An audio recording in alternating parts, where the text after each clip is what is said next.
नमस्कार. Good evening.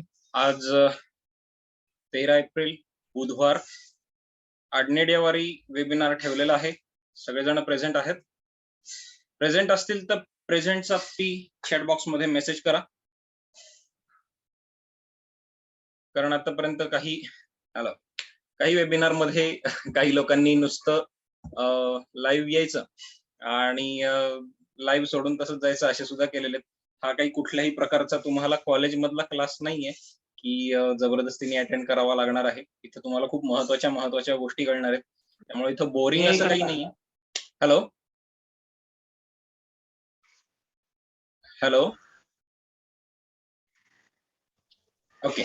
तुम्हाला काही प्रश्न असतील तर फक्त एकदा वेव्ह करा आणि मग तुमचं माईक चालू करून तुम्ही प्रश्न विचारू शकता. तोपर्यंत तुमची माईक ऑफ ठेवा. ओके. सो काय काय महत्वाचं आज तुम्हाला बघायला मिळणार आहे इथपासून आपण सुरुवात करणार आहोत.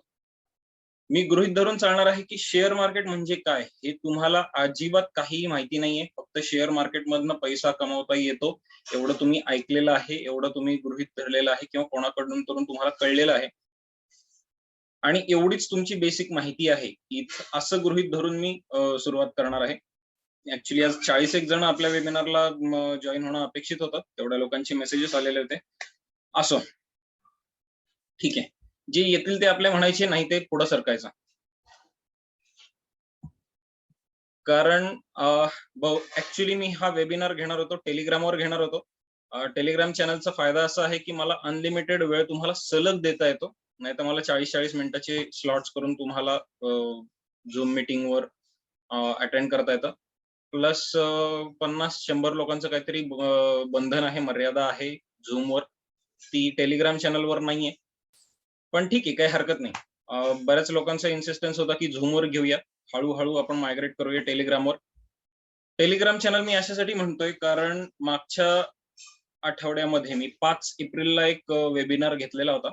त्या वेबिनार मध्ये शेअर मार्केट आणि त्याचे आपल्या रिअल लाईफवर पडणारे परिणाम यांच्याविषयी मी बोललेलो होतो आणि त्याच्याप्रमाणे आपल्या रिअल लाईफ मध्ये काय ऍक्शन्स घ्यायच्या डे टू डे बेसिसवर.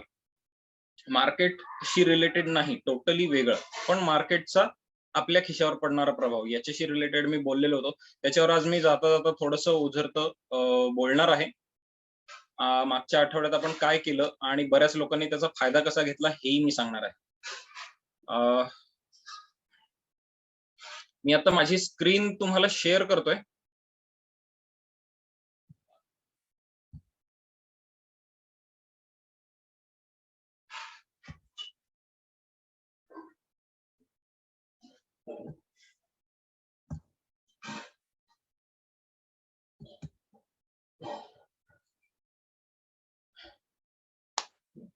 माझी स्क्रीन जर तुम्हाला दिसत असेल तर चॅट बॉक्स मध्ये येस म्हणून टाईप करा, नसेल तर नो म्हणून टाईप करा.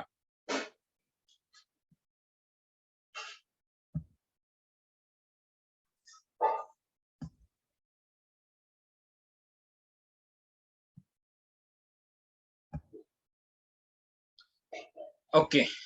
हे मी तुम्हाला अशासाठी दाखवतोय, हे आमच्या ऑफिसकडनं मागच्या महिनाभरात खरं तर बऱ्याच दिवसांची मी तुम्हाला प्रूफ दाखवू शकतो, पण त्याचे चार्ट तुम्हाला दाखवणं हे मला ह्या महिन्यातलेच चार्ट NSE कडनं अवेलेबल आहेत आत्ताच्या क्षणी.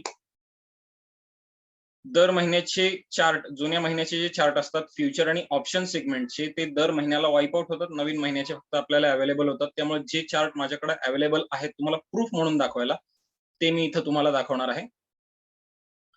मागच्या महिनाभरात माझ्याकडून आणि माझ्या ऑफिसकडून माझ्या स्टुडंट्सना आणि माझ्या क्लायंट्सना किती वाजता काय काय बाय करायचे आणि काय काय सेल करायचे सिग्नल दिले गेलेले आहेत हे तुम्ही बघू शकता. त्याची एंट्री, त्याचा एंट्रीचा दिवस, एंट्रीची प्राइस, एंट्रीची वेळ, तुम्हाला एंट्रीची वेळ जी आहे, एंट्रीची तारीख तुम्हाला इथं दिसू शकेल, तारीख वार तुम्हाला इथं दिसू शकेल. त्याची वेळ जी आहे ती त्या मेसेजच्या खाली बरोबर मेन्शन केलेली आहे. त्यामुळे कुठंही हे फिक्टिशियस किंवा फॉल्स असं काही नाहीये. ज्या वेळेस आम्ही तो मेसेज टाकला तीच वेळ तुम्हाला इथं मेसेजच्या खाली दिसते. त्याच्यामुळे याच्यामध्ये कुठलेही आम्ही ऑलरेडी प्रॉफिट मध्ये असलेल्या गोष्टी दाखवतोय वगैरे असं काही नाहीये. जे काही प्रॉफिट आणि लॉस मी तुम्हाला क्रिस्टल क्लिअर दाखवणार आहे. मागच्या महिन्यापासून म्हणजे साधारणतः 27-28 मार्च पासून आत्ता 13 एप्रिल पर्यंत साधारणतः 20 एक दिवसांमध्ये आमच्या स्टुडंट्सना आणि क्लायंट्सना आमच्या स्ट्रॅटेजीमुळं, एनालिसिसमुळं काय फायदा, काय तोटा झाला, हे मी तुम्हाला दाखवणार आहे. हे मी तुम्हाला अशासाठी दाखवणार आहे, की शेअर मार्केटमधनं आपल्याला अर्निंगचे पोटेन्शियल्स काय, हे आधी तुम्हाला लक्षात आले, की मग काय करायचं हे आपण बघणार आहोत. ठीक आहे. सो मी तुम्हाला फ्युचर आणि ऑप्शनचेच रिझल्ट सुरुवातीलाच अशासाठी दाखवतोय, कारण बरेच लोक मंथली इन्कमच्या दृष्टिकोनातून शेअर मार्केटकडे बघतात. खूप कमी लोक लॉंग टर्मच्या दृष्टिकोनातून शेअर मार्केटचा अभ्यास करण्याची इच्छा बाळगून असतात. आणि त्याच्यामुळं मी आणि माझी स्पेशालिटी त्याच्यामध्ये आहे. इक्विटी डेरिव्हेटिव्हज मध्ये म्हणजे निफ्टी, बँक निफ्टी आणि फ्युचर ऑप्शन्स मध्ये माझी स्पेशालिटी आहे. त्याच्यामुळे मी त्याच्यातल्या स्ट्रॅटेजीज वापरून जे काही एनालिसिस केले आणि त्याच्यामुळे काय फायदे झालेले आहेत हे तुम्ही इथं बघू शकता. मी स्टेप बाय स्टेप दाखवणार आहे तुम्हाला. सगळ्यात पहिला एनालिसिस आम्ही मार्च महिन्याच्या शेवटी म्हणजे एप्रिल महिन्याच्या सुरुवातीला जसं मार्केट मोमेंट दाखवायला सुरुवात करणार होतो, तसं आम्ही पहिला एनालिसिस दिलेला होता अदानी पोर्टचा 780 चा कॉल. आता हे कॉल काय आहे, पुट काय आहे, हे आपण तुमच्यापैकी काही लोकांना माहिती असेल, काही लोकांना माहिती नसेल. पण तरी सुद्धा गृहीत एवढं धरा, की आम्ही कुठल्यातरी कंपनीमध्ये काहीतरी बाय करायला सांगितलेलं आहे आणि त्याचा लोकांना फायदा किती झालेला आहे. पर्सेंट वाईज तर तुम्ही कॅल्क्युलेट नक्की करू शकता. मी इन्सिस्ट करेन, की जवळ तुम्ही तुमच्या कॅल्क्युलेटर जर घेऊन बसलात, तर तुम्हाला कॅल्क्युलेट सुद्धा करता येईल, की आमच्या स्टुडंट्सना आणि आमच्या क्लायंट्सना किती फायदा झाला. अदानी पोर्ट्सची पोझिशन आम्ही दिलेली होती. मी तुम्हाला अदानी पोर्ट्स चार्ट दाखवतोय.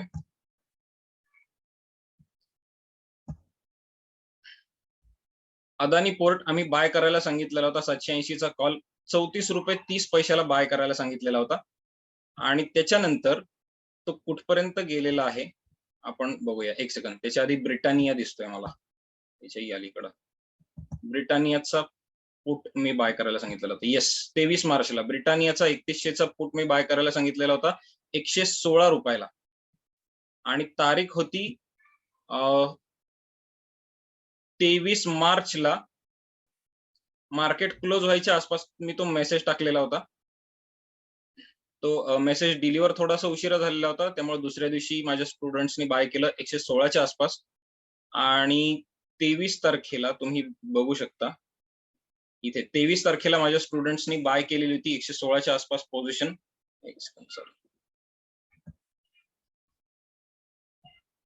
ब्रिटानिया. येस. 23 तारखेला इथं 116च्या आसपास बाय केलेली होती पोझिशन. नंतर ती थोडीशी दुसऱ्या दिवशी ती परत आहे तिथंच राहिली. इथं तुम्हाला खाली तारीख दिसू शकेल. हे पहा, इथं 23/3/2022 तारीख दिसतीये. या दिवशी 116च्या आसपास बाय केलेला होता आणि पुढे 3 दिवसांमध्ये त्याची हायेस्ट हाय प्राइस गेलेली होती 141. त्याचा लॉट साईज जर म्हणायला गेलं, आता मी तुम्हाला कॅल्क्युलेशन सांगतो. 200 चा लॉट साईज आहे म्हणजे 116 गुणिले 200. 116 गुणिले 200 साधारणतः 20,000 ते 21,000च्या आसपासची ह्या स्टुडंट्सची इन्व्हेस्टमेंट होती आणि ती 141 पर्यंत गेली. म्हणजे नाही म्हणायला गेलं तरी सुद्धा 4-1 हजार रुपयाचा प्रॉफिट 23 तारखेपासून ते 28 तारखेपर्यंत 5 दिवसात माझ्या स्टुडंट्सनी कमावला. ठीक आहे. पुढची इन्व्हेस्टमेंट होती ती म्हणजे डाबरची होती. डाबरचा 520 चा पुट बाय करायला सांगितलेला होता 15:50 ला. त्याचाही चार्ट मी तुम्हाला दाखवतो. हे पहा, 15:50 ला बाय करायला सांगितलेला होता 23 तारखेला. त्याचा लॉट साईज आहे 1250. म्हणजे 1250 गुणिले 15 म्हणजे साधारणतः 17 ते 18 हजार रुपयांची इन्व्हेस्टमेंट होती. आणि ती साधारणतः कन्व्हर्ट झाली ₹21.85 पर्यंत. म्हणजे 15:50 चे ₹21.85 साधारणतः 40%. मी पर्सेंट वाईज बोलतो तुम्हाला. आठवडाभरामध्ये 5 दिवसांमध्ये 40% रिटर्न्स त्यांना मिळाले.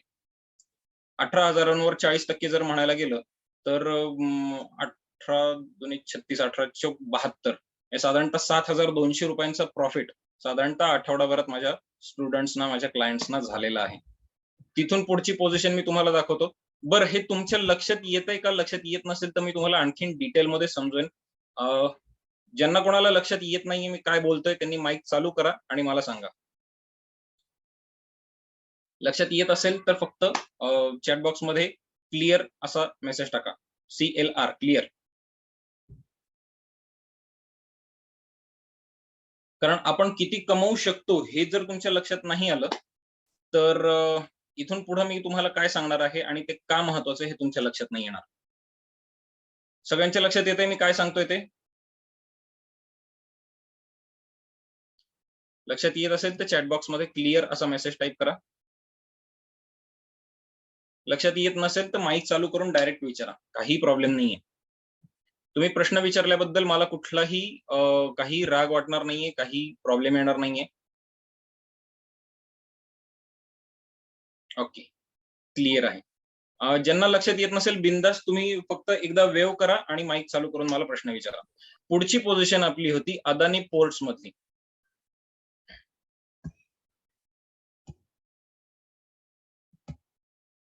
अदानी पोर्ट मध्ये आपली पोझिशन आलेली होती 29 मार्चला बरोबर 3:20 ₹34.30 एंट्री होती. 29 तारखेला ₹34.30 एंट्री होती. हे पहा. आणि त्याच्यानंतर आता एवढं तर लॉजिक तुम्ही नक्की लावू शकाल. आता बाकी त्याचं किती इन्व्हेस्टमेंट होती, काय होती याचा जर आपण हिशोब लावायला गेला तर साधारणतः 1250 गुणिले ₹34 म्हणजे साधारणतः 40,000 रुपयांच्या आसपासची याच्यातली इन्व्हेस्टमेंट होती. पण अगदी तुम्ही फेस व्हॅल्यूवर घ्या. अगदी टोटल मल्टिप्लाइड बाय लॉट असं जरी नाही करायला गेलात, फार कॉम्प्लेक्स कॅल्क्युलेशन नाही करायला गेलात तरी सुद्धा ₹34 ₹35 आसपासची आपली इन्व्हेस्टमेंट होती आणि इथं तुम्ही बघू शकता ती बदललेली आहे ऑलमोस्ट ₹96 7 तारखेपर्यंत. हे तर तुम्हाला नक्कीच लक्षात येते. ₹35 इन्व्हेस्टमेंट ₹96 जाते. हे तर तुम्हाला नक्कीच कळतंय आणि अजूनही आत्ताच्या क्षणी सुद्धा त्याच्यामध्ये ₹69 आत्ताच्या क्षणी शिल्लक आहेत. म्हणजे 35 ची ॲटलीस्ट डबल तरी झालेलं. मी असा कुठलाही दावा करत नाही, की मी तुम्हाला पैसा डबल करून देतो. अजिबात नाही. मार्केटमध्ये ज्या रिस्क असतात त्या तुम्ही घेतल्यात, व्यवस्थित एनालिसिस केलेत. ते कुठले एनालिसिस आहेत, काय एनालिसिस आहेत हे मी पुढच्या 2 तासात सांगणार आहे तुम्हाला. पण तुम्हाला किती फायदा होऊ शकतो हे तुम्हाला इथं लक्षात येईल. ठीक आहे. जाऊया पुढं. पुढचं आहे ABFRL. ABFRL म्हणजे आदित्य बिर्ला फॅशन रिटेल त्यांची रिटेल लिमिटेड फॅशन इंडस्ट्रीशी रिलेटेड कंपनी आहे.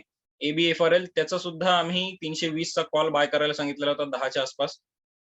साधारणतः 29 तारखेलाच 5:25 आसपास. हे पहा 29 तारखेला. तो नंतर 2-3 दिवस 4 दिवस खाली आला. ₹10 आसपासची इन्व्हेस्टमेंट ती जवळपास खाली आली अगदी ₹5 सुद्धा येऊन गेली. आणि नंतर ती वाढत गेली. ती ऑलमोस्ट ₹16 गेली. म्हणजे ॲटलीस्ट 50% तरी त्यांनी राईज दिला. आत्ताच्या क्षणी परत ती खाली आलेली. पण आपल्याला प्रॉफिट बुक करण्याची संधी त्यांनी दिली. किती दिवसांमध्ये दिली? 7 तारखेला बरोबर. 29 तारखेची पोझिशन 7 तारखेपर्यंत 50% त्यांनी इन्क्रीज दाखवलेला होता. 50% हां. म्हणजे त्याच्यामध्ये इन्व्हेस्टमेंट साधारणतः किती होती? 2600 चा लॉट आहे त्याचा आणि ₹10 आसपासची आपली बायिंग प्राइस होती. म्हणजे 26,000 2600 गुणिले ₹10 ची बायिंग प्राइस 26,000 ची आपली इन्व्हेस्टमेंट. कोणाचा तरी माईक चालू आहे बहुतेक काहीतरी प्रश्न आहे कोणाला? Yes sir. हां, बोला.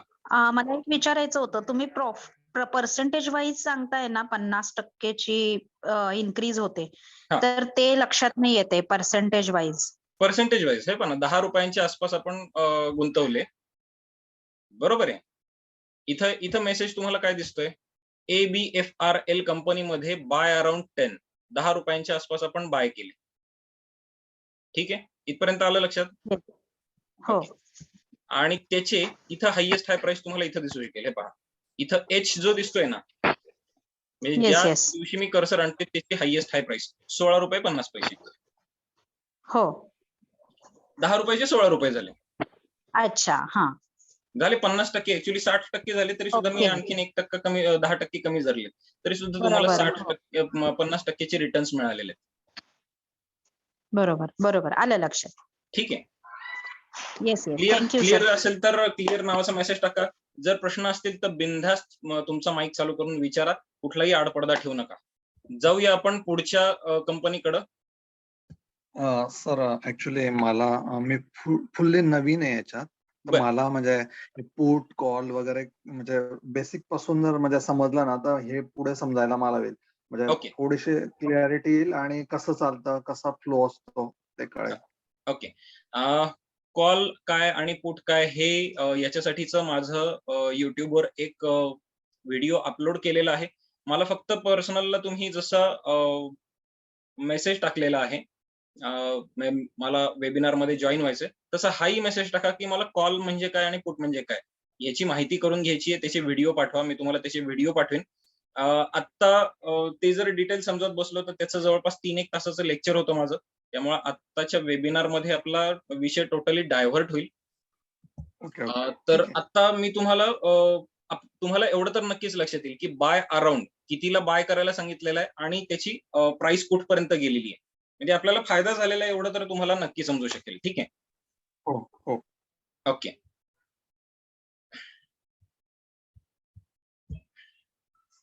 पुढच्या कंपनीकडे आपण जाऊया. DLF.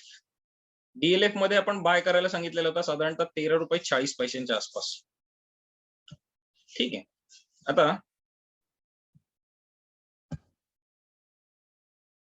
हे पहा, आज परत ₹13.40 आसपास आलेला आहे. पण आपण इन्व्हेस्टमेंट केलेली होती 29 तारखेला ₹13.40 आणि तिथपासून तो ₹27.50 पर्यंत ₹27.90 जाऊन आलेला आहे बघा. इथे तुम्हाला एच लिहिलेलं आहे. इथे त्याची किंमत दिसेल. हे पहा इथे ₹27.90 किंवा मी कर्सर आणलेलं आहे तिथं उजव्या बाजूला तुम्हाला त्याची किंमत बघायला मिळेल. हायेस्ट हाय कुठपर्यंत गेलेलं. हे पहा ₹13 ₹27. 100% किती तारखेला? 29 तारखेची पोझिशन 7 तारखेपर्यंत. नक्कीच फायदा झालेला आहे ना? बरोबर आहे. पुढची Yes. पोझिशन बघूया. म्हणजे मी तुम्हाला काही पोझिशन तर अशा दाखवणार आहे. तुम्हाला सुरुवातीला थोडं बोर वाटेल. ऍक्च्युली बोर वाटून घेऊ नका कारण हे प्रॉफिट्स तुम्ही मिळवू शकता. प्रॉफिट्स कधीही बोर नसतात. विश्वास ठेवा. दुसऱ्याला मिळालेले प्रॉफिट बघायला मात्र बोर वाटतं, पण मी तुम्हाला हे अशासाठी दाखवतोय की तुम्ही हे मिळवू शकता. अदानी एंटरप्राइजेसनी सुद्धा असेच रिझल्ट दाखवलेले आहेत. अदानी एंटरप्राइजेस 106 ला बाय करायला सांगितलेलं होतं बघा मी 30 तारखेला. ठीक आहे. आणि आत्ताच्या क्षणी तो आहे अशा ठिकाणी हे पहा. 30 तारखेला आपण 106 च्या आसपास तो बाय केलेला होता. आणि तो 250 पर्यंत जाऊन आला 7 तारखेला आणि अजूनही तो 224 ला आहे. किती टक्के झाले तुमचा माईक चालू करून मला सांगा, नाहीतर चॅट बॉक्समध्ये सांगा. किती टक्के झाले? 106 ची इन्व्हेस्टमेंट तुमची 224 च्या आसपास आहे. 100% वरती. 100%च्याही वरती. आणि मी तुम्हाला क्रिस्टल क्लिअर काही लॉसेस सुद्धा मी तुम्हाला दाखवणार आहे. म्हणजे असं काही नाहीये की लॉसेस जिथं झालेले आहेत ते मी लपवून ठेवलेत. नाही, तुम्हाला जे आहे ते समोर आहे आणि त्यातले प्रॉफिट आणि लॉस मी तुम्हाला दोन्ही दाखवणार आहे. HAL ही कंपनी तुम्ही नाव ऐकलं असेल नसेल मला माहिती नाही. पण आपलं तेजस एअरक्राफ्ट जे मॅन्युफॅक्चर करते ना ती कंपनी आहे हिंदुस्तान एरोनॉटिक्स लिमिटेड. त्याचं बाय करायला सांगितलेलं होतं 31 तारखेला 66 च्या आसपास. आणि हे पहा 31 तारखेला 66 च्या आसपास बाय करायला सांगितलेला होता. आज तो 181 ला आहे. किती पट झाला मला सांगा.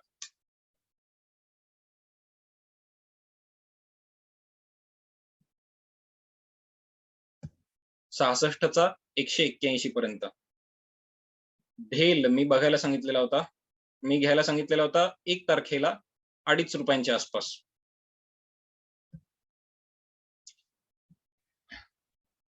1 तारखेला ₹2.50 आसपास मी घ्यायला सांगितलेला होता. तो साधारणतः 7 तारखेला गेलेला होता ₹5.20 आसपास. तिथं सुद्धा तो साधारणतः दुप्पट त्यांनी रिझल्ट दाखवले. हिंदुस्तान एरोनॉटिक्स मध्ये आपले रिझल्ट तिप्पट आलेले 300% रिझल्ट. HDFC AMC ह्याच्यामध्ये तर अक्षरशः म्हणजे HDFC कंपनी HDFC बँक यांचं मर्जर होणार आहे. या न्यूजवर HDFC ऍसेट मॅनेजमेंट कॉर्पोरेशनचा शेअर वाढलेला होता. तसं पाहायला गेलं तर काही संबंध नव्हता, फक्त सेंटिमेंट होतं. ते मला वेळच्या वेळेत लक्षात आलेलं होतं. माझ्या ऑफिसनी माझ्या स्टुडंट्सना मेसेज टाकलेला होता, असं असं होणार आहे. त्याचं 31 रुपये 30 पैशांच्या आसपास बाय सांगितलेला होता. टार्गेट 50चं होतं, पण त्याचे रिझल्ट दुसऱ्या दिवशी काय आलेले तुम्ही बघू शकता. 1 तारखेला 31 रुपयांच्या आसपास बाय करायला सांगितलेला होता. तो दुसऱ्या दिवशी हायएस्ट हाय प्राइस 125च्या आसपास जाऊन आला. 31 रुपयाशी 125 रुपये. आता तो 7 रुपयाला आहे. मला सांगा किती टक्के झाले, किती पट झाले?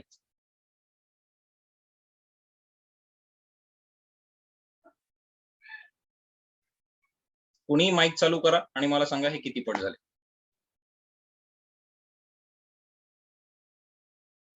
जागे आहेत सगळे का नाही? हो हो. किती 31 रुपयांचे 32 रुपयांचे 125 रुपये झाले. किती झाले मला सांगा? 4.5 ते 5 पट. येस येस बरोबर. BPCL 7 रुपये 5 रुपये 95 पैशांच्या आसपासचा बाय होता आणि टार्गेट होतं 7.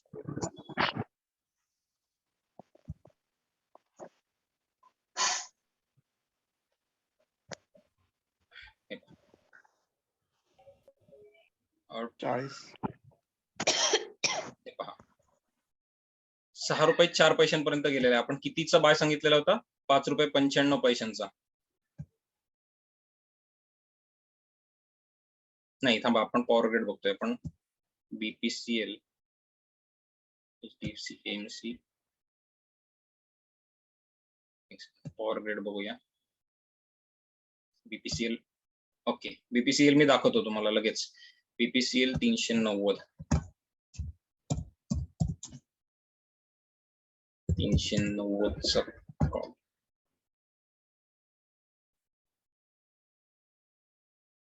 ₹6 रुपयांच्या आसपास तो बाय करायला सांगितलेला होता. 5.95 म्हणजे तो हायएस्ट हाय प्राइस जाऊन आली 10ला. 4 रुपये वाढले त्याच्यामध्ये. 6 रुपयांचे 10 रुपये झाले, म्हणजे जवळपास 66% रिटर्न्स त्याच्यामध्ये मिळाले. ठीक आहे. पुढचा पॉवर ग्रेड. पॉवर ग्रेड मी बाय करायला सांगितलेला होता 2च्या आसपास आणि आज तो कितीला आहे बघूया आपण. 2च्या आसपास बाय करायला सांगितलेला होता. तो जवळपास जाऊन आलेला आहे 6 रुपये 40 पैशांपर्यंत. 50पेक्षा जास्ती. आज तो 1.45ला आहे. पण आपल्याला तिथं प्रॉफिट बुक करायची संधी आली. ठीक आहे. पुढे जाऊया आपण. टाटा पॉवरचं मला तुम्हाला दाखवायला खरंच बरं वाटेल. GSPL IDFC फर्स्ट दाखवतो. GSPL मी बाय करायला सांगितलेला होता 7.50च्या आसपास. मी थोडंसं आणि मी तुम्हाला लॉसही दाखवतो. तुम्हाला या सगळ्या गोष्टींचा मी पोझिशन पण दाखवणार आहे. सगळ्या गोष्टींची मी तुम्हाला शॉर्टलिस्टही करून दाखवणार आहे. अशासाठी, कारण मला पटकन पुढच्या सब्जेक्टवरही जायचंय.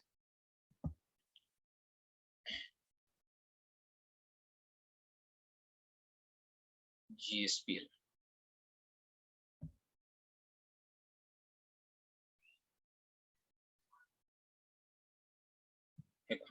GSPL मी बाय करायला सांगितलेला होता 7 रुपये 50 पैशांच्या आसपास आणि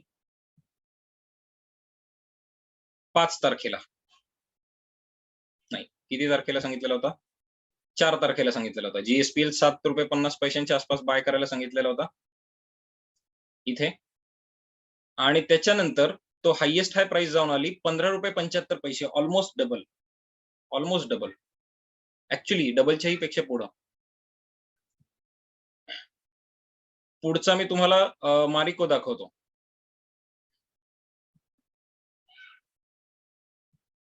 मारिको 540 चा कॉल मी सांगितलेला होता 11 रुपये 20 पैसे.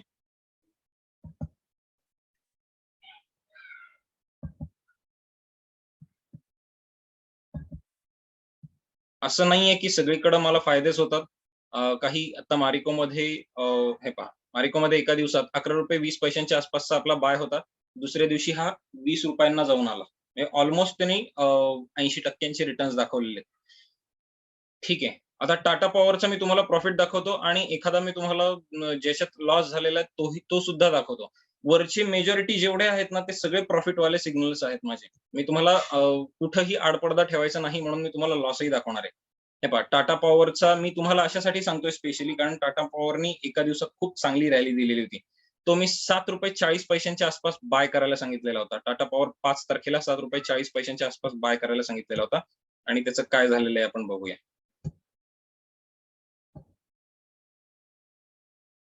हे पहा, 5 तारखेला इथं बाय होता ₹7.40 आसपास. दुसऱ्या दिवशी तो ₹19.30 आसपास गेलेला आहे. म्हणजे इमॅजिन करा ₹7.40 आणि त्याची इन्व्हेस्टमेंट किती होती मी तुम्हाला सांगतो हां. आणि हे मी तुम्हाला अशासाठी सांगतोय 6,750 चा लॉट साइज आहे. म्हणजे 6,750 गुणिले ₹7.40 म्हणजे त्याची इन्व्हेस्टमेंट होती साधारणतः किती 50,000-52,000 च्या आसपासची त्याची इन्व्हेस्टमेंट होती. सॉरी 41,000 च्या आसपासची त्याची इन्व्हेस्टमेंट होती आणि तुम्ही जर बघितलं त्याच्यामध्ये अगदी ₹10 जरी सुटले असते, तरी 6,750 गुणिले ₹10 म्हणजे ₹67,500 एका दिवसात प्रॉफिट मिळाला. 40,000 च्या इन्व्हेस्टमेंटवर. 40,41,000 च्या इन्व्हेस्टमेंटवर. अशा पद्धतीचे रिटर्न्स तुम्हाला मिळतात. मी तुम्हाला लॉसही दाखवतो हे पहा. मला कुठलाही आडपडदा ठेवायचा नाहीये. हे पहा. एसबीआय लाईफ ज्याच्यामध्ये मला लॉस झालेला आहे तो सुद्धा मी तुम्हाला दाखवतो. एसबीआय लाईफ मी शुक्रवारी सांगितलेलं होतं 15.75 च्या आसपास बाय करायला.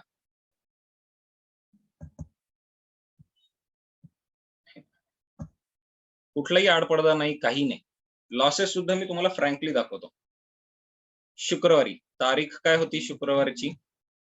हे पहा 8 तारीख होती. ₹15.50 च्या आसपास बाय करायला सांगितलेला होता. तो आता ₹7.30 च्या आसपास आहे. 50% तिथं लॉस झाला. 50% लॉस झाला.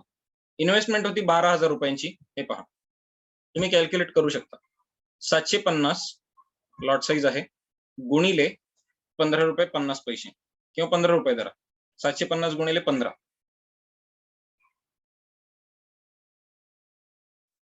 याच्यामध्ये तुम्हाला साधारणतः 12,000-13,000 ची इन्व्हेस्टमेंट होती. त्यातले ₹6,000-6,500 चा आत्ताच्या क्षणी लॉस आहे.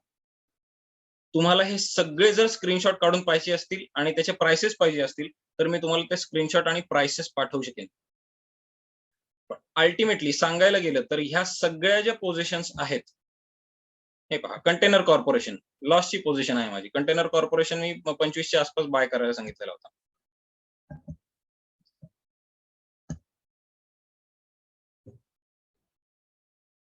किती तारखेला सांगितलेला होता? कंटेनर कॉर्पोरेशन 6 तारखेचा होता. बाय करायला सांगितलेला होता 25 च्या आसपास. त्याची व्हॅल्यू आज ₹6 च्या आसपास आहे. तिथं साधारणतः 10,000-1,000 चा लॉस आहे. पण अल्टिमेटली एकत्रित मिळून माझ्या 29 मार्च पासूनच्या आजपर्यंतच्या जर पोझिशन काढायला गेलं, तर नाही म्हणायला गेलं तरी माझ्या स्टुडंट्सनी आणि क्लायंट्सनी जर प्रत्येक पोझिशन घेतली असती. प्रत्येक पोझिशन घेण्यासाठी साधारणतः काही पोझिशन घेतल्यानंतर विकल्या आणि त्याच्यामधला प्रॉफिट परत दुसरीकडे गुंतवला असं म्हणायला गेलं, तर नाही म्हणायला गेलं तरी माझ्या एका स्टुडंटला साधारणतः 2 ते 2.5 लाख रुपयांचं भांडवल लागलं असतं. ते रोल ओव्हर करत राहिले असते. प्रत्येक वेळेला आपल्याला तेवढं भांडवल लागतंच अशातलाही भाग नाही. पण प्रत्येक वेळेस कमी भांडवलामध्ये काम होतं अशातलाही भाग नाही. फ्युचर आणि ऑप्शन मार्केटकडं बहुतेक जण ₹500 इन्व्हेस्ट करा आणि रोजचे ₹1,000 कमवा ह्या पद्धतीने बघतात. पण तशातला भाग नाहीये. तुम्हाला याच्यामध्ये खूप चांगले रिटर्न्स मिळू शकतात जर तुम्ही 2 ते 3 दिवस होल्ड करण्याच्या दृष्टिकोनातून इन्व्हेस्टमेंट करायला सुरुवात केली तर.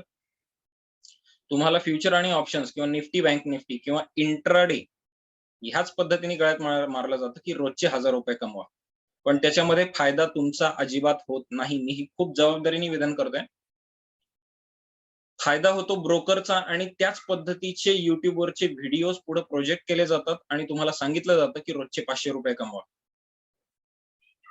रोजचे 2 ते 3 ट्रेड करा. प्रत्येक ट्रेडमध्ये तुम्हाला ₹200 मिळाले तरी चालतील.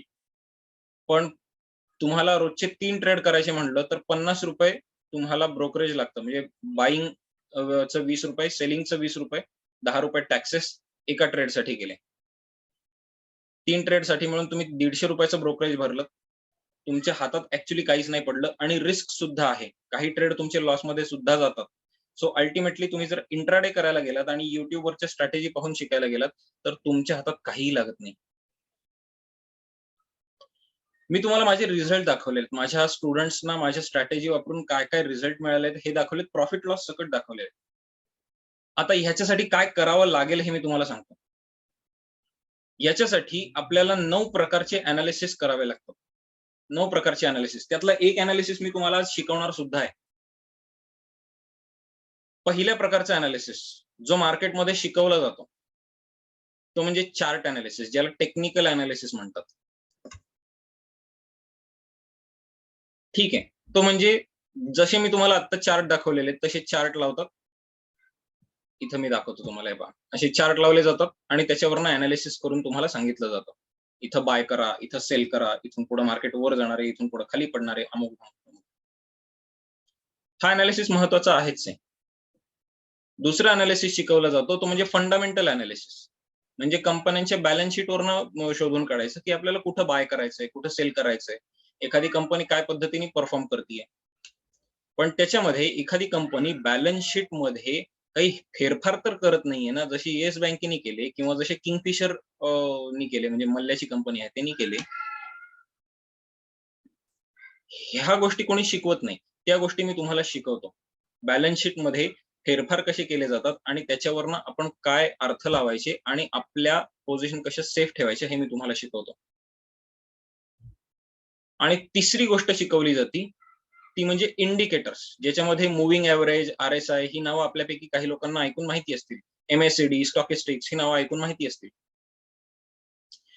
पण तुम्ही कुठल्याही क्लासमध्ये जा, तुम्हाला हेच 3 ते 4 इंडिकेटर्स किंवा हेच 3 ते 4 एनालिसिस शिकवले जातात. टेक्निकल एनालिसिस, फंडामेंटल एनालिसिस आणि इंडिकेटर्स एनालिसिस.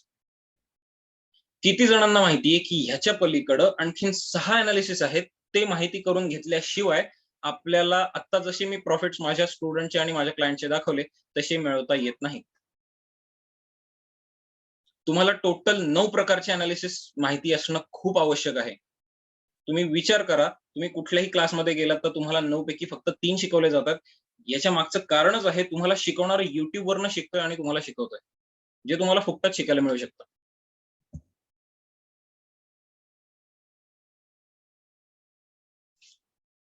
कारण YouTubeवर ह्याच 3 प्रकारचे एनालिसिस प्रमोट केले जातात. बाकी एनालिसिस फारसे कोणाला माहिती सुद्धा नाहीयेत. आणि त्यातला न्यूज एनालिसिस ही प्युअर माझं क्रिएशन आहे. माझी स्पेशालिटी आहे. जो मी तुम्हाला आज त्यातला एक पार्ट सांगणार आहे. आणि टोटल उरलेले 6 एनालिसिस काय आहेत, हेही मी तुम्हाला सांगणार आहे. आता आपले Zoomचे 40 मिनिटं संपत आलेले आहेत. आता मी मीटिंग लेफ्ट करतोय. ज्यांना खरंच जाणून घ्यायचंय त्यांनी परत जॉइन करा. मी तुम्हाला सांगणार आहे उरलेले 6 एनालिसिस काय आहेत, ते कसे करायचे आणि न्यूज एनालिसिस आपण कसा करणार आहोत, हे आता आपण शिकणार आहोत त्यातला एक पार्ट. ठीक आहे? क्लिअर आहेत गोष्टी? तुम्हाला काही अडचणी असतील, प्रश्न असतील विचारून घ्या. काही समजलं नसेल तरी सुद्धा विचारून घ्या. काही प्रॉब्लेम नाही.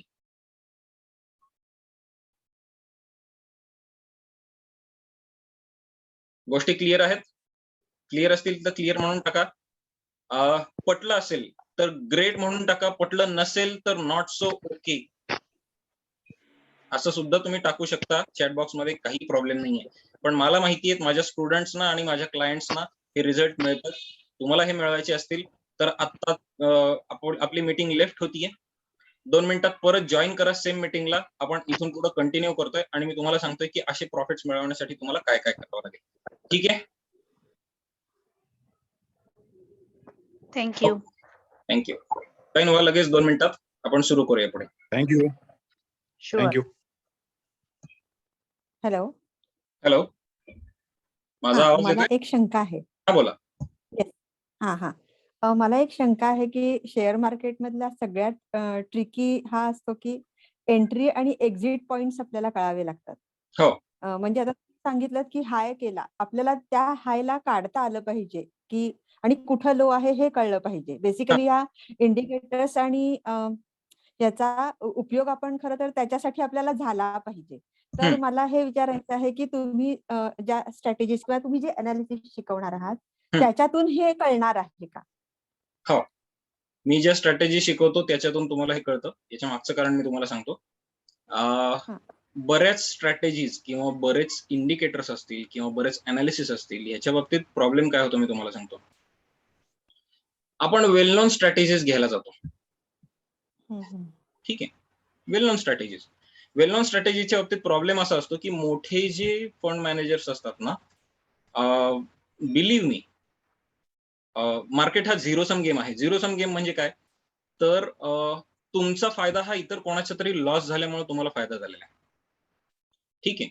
किंवा तुम्हाला लॉस झालाय म्हणून दुसऱ्या कोणाला तरी फायदा झालेला आहे. एकाचा पैसा दुसऱ्याकडे जातो. बरोबर आहे. मग आता मला सांगा, आपल्याकडे एवढा पैसा आहे का की आपण मार्केटमध्ये काही ठराविक स्ट्रॅटेजी लोकांच्या गळ्यात मारू आणि लोक तेवढ्याच स्ट्रॅटेजीज फॉलो करतील, ज्याच्यामुळे लोकांना नुकसान होईल आणि आपल्याला फायदा होईल? एवढे तर पैसे आपल्याकडे नाहीये की आपण मीडियाला मॅनिप्युलेट करू शकतो. बरोबर आहे. पण मोठे फंड मॅनेजर्सकडे ते पैसे आहेत. आज मी एक सांगतो त्या गोष्टीकडे लक्ष देऊन तुम्ही न्यूज चॅनलकडे बघा. न्यूज चॅनलवर एखादा चेहरा तुम्हाला वर्ष 2 वर्ष दिसतो. मला कुठल्याही व्यक्तीची नावं नाही घ्यायची, पण तुम्हाला कुठलाही चेहरा त्या न्यूज चॅनलवर जेव्हा न्यूज चॅनलचे अँकर्स असतात त्यांच्याबद्दल नाही म्हणते मी, पण शेअर मार्केटचे जे चॅनल्स आहेत त्याच्यावर बघा. जे अॅनालिस्ट म्हणून येतात ते 1-2 वर्ष असतात. 1-2 वर्षानंतर ते गायब होतात. परत 7-8 वर्षानंतर येतात. म्हणजे 2008च्या रिसेशनच्या वेळेस जे लोक रिसेशन येऊन गेल्यानंतर आलेले होते ना, की काय बाय करायचंय, काय सेल करायचंय, रिसेशन यायला सुरुवात झाली तेव्हा आलेले होते लोक, ते डायरेक्ट उगवले 2019 मध्ये.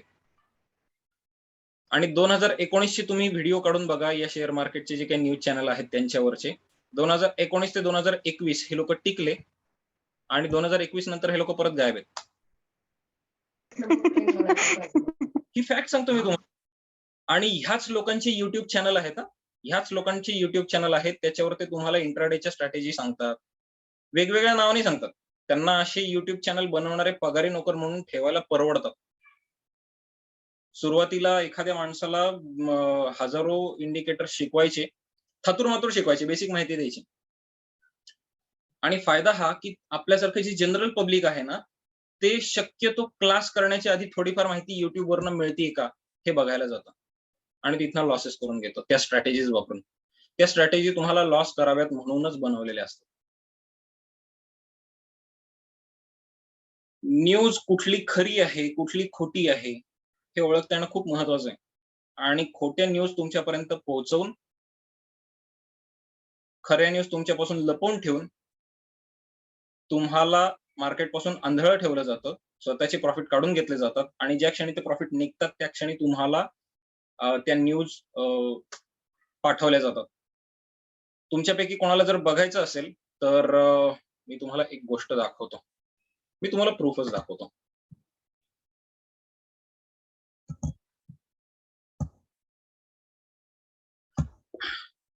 माझी एक हे आहे.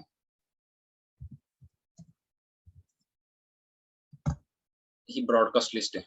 त्याच्यामध्ये मी तुम्हाला लाईव्हच अशासाठी दाखवतोय. बरोबर फेब्रुवारी 2020 मध्ये मी माझ्या स्टुडंट्सना आणि क्लायंट्सना मेसेज टाकलेले होते की मार्केट क्रॅश होणार आहे. आणि हे माझ्या न्यूज अनालिसिस मुळे माझ्या लक्षात आलेलं होतं. थोडंसं तुम्हाला पेशन्स दाखवावे लागतील, कारण इथं व्हॉट्सअपवर पटकन आपल्याला वर नाही जाता येते. पण मला हे तुम्हाला दाखवायचंय का, तर हे अनालिसिस शिकल्यानंतर तुम्हाला काय काय करता येणं शक्य हे मला तुम्हाला दाखवायचंय. मी 28 फेब्रुवारीला मेसेज टाकलेला होता मार्केट क्रॅश होणार आहे म्हणून.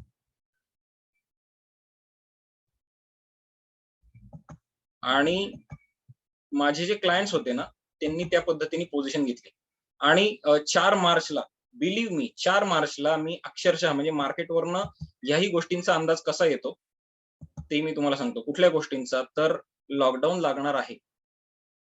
आता तो लॉकडाऊन हाच अर्थ मला लागलेला होता अशातला भाग नाहीये. त्याचा अर्थ मला ऍक्च्युली वेगळ्या पद्धतीने लागलेला होता. पण त्याच्यावरनं मी जो अर्थ लावला आणि लोकांना माझ्या क्लायंट्सना जे मी मेसेज पाठवले, तो मेसेज तुम्हाला अक्षरशः आश्चर्यचकित करेल. तो मेसेज होता त्यांनी किराणा भुसार मी भरून ठेवायला सांगितलेलं होतं. त्यांना अन्नधान्य भरून ठेवायला सांगितलेलं होतं. 4 मार्चला. आता खरं तर हा मार्केटशी रिलेटेड कुठलाच भाग येत नाही. पण तरी सुद्धा मार्केटवरनं आपल्याला ह्या गोष्टींचा अंदाज येतो आणि आपल्याला त्या पद्धतीने प्रिपरेशन करता येते. आत्ता सुद्धा मागच्या आठवड्यात मी जो वेबिनार घेतला 5 एप्रिलला, त्याच्यामध्ये मी लोकांना अन्नधान्य भरून ठेवायला सांगितलेलं होतं. याच्या मागचं कारण आता परत लॉकडाऊन किंवा कुठलीही इमर्जन्सी येणार नाहीये. पण महागाईच एवढी वाढणार आहे, की ऍक्च्युली महागाई एवढी वाढलेली पण आहे. साधारणतः तुम्ही डिसेंबर किंवा नोव्हेंबरच्या आसपास, दिवाळीच्या आसपास जर तुम्ही बघायला गेलात, तर गव्हाचे भाव बघा. तुमच्या दर महिन्याच्या वहीतले किंवा हिशोबातले गव्हाचे भाव बघा. साधारणतः 32 ते 35 रुपयांच्या आसपास असलेला गहू आता 40 रुपयांना आहे. आणि बिलीव्ह मी तो 52 रुपयांपर्यंत जायची शक्यता आहे.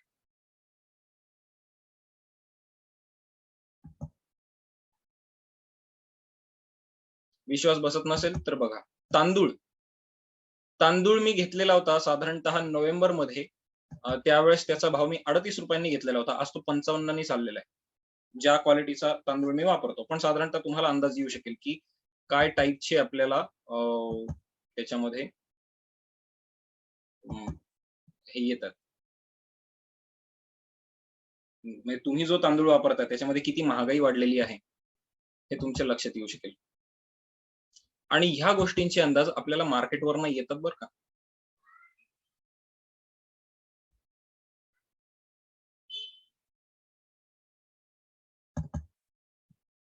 थोडंसं फक्त होल्ड करा. मी तुम्हाला हे दाखवतोय अशासाठी,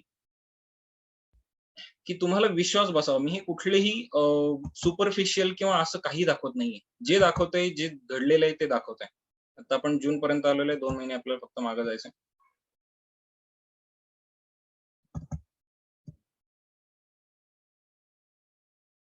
आणि मार्केट क्रॅशचा आणि बरोबर अन्नधान्य भरून ठेवायचा सिग्नल.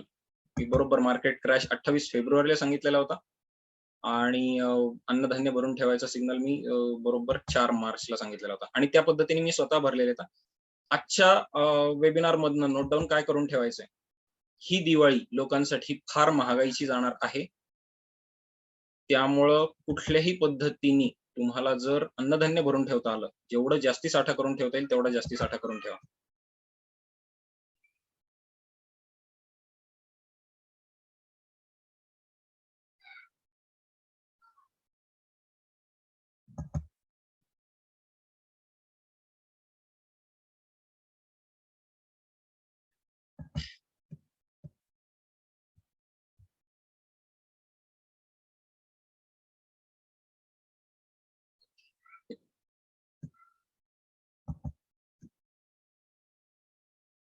यायला वेळ लागतोय.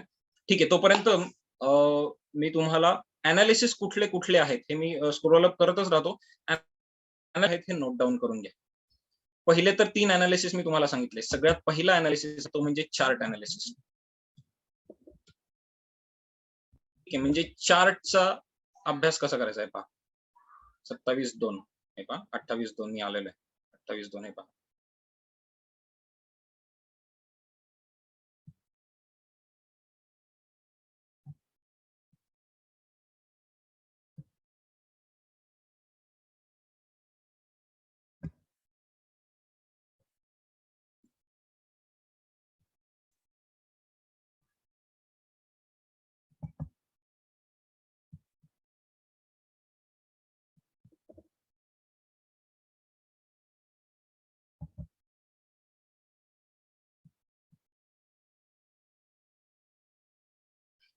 पंचवीस 2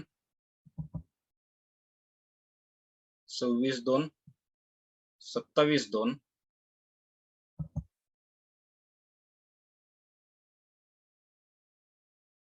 आणि 28/2 हे पहा 28 February 2020 recession hit the market and real hard.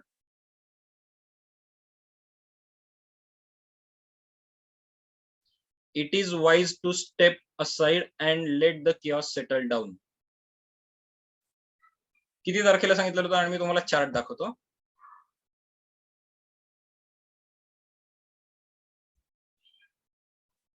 तुम्हाला ऍक्च्युअल चार्ट दाखवतो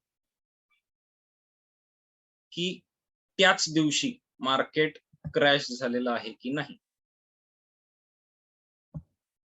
गो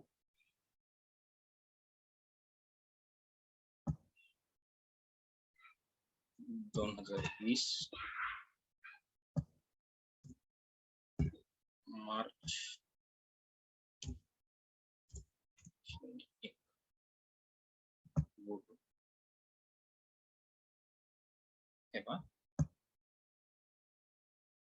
28 फेब्रुवारी त्या दिवशी निफ्टी होता. इथं वर तुम्हाला क्लोजिंग प्राइस दिसेल. इथे सी लिहिलेला इथं क्लोजिंग प्राइस दिसेल. 28 फेब्रुवारी 11,201. तिथपासून बरोबर 24 मार्चला मार्केट खाली आलं. लोएस्ट लो पॉइंट त्याचा आलेला होता 7,511. मी प्रेडिक्ट केलेलं होतं मार्केट रिसेशन हिट झालेलं आहे, मार्केट क्रॅश होणार आहे. तुम्हाला मी प्रूफ दाखवला. मी प्रूफ शिवाय नाहीच, मला तुम्हाला कुठल्याही गोष्टी मी केलेलं होतं आणि हवेत नाही. जे समोर आहे ते समोर आहे. आणि त्याच्या पुढचा मेसेज तुम्हाला आश्चर्यकारक वाटेल.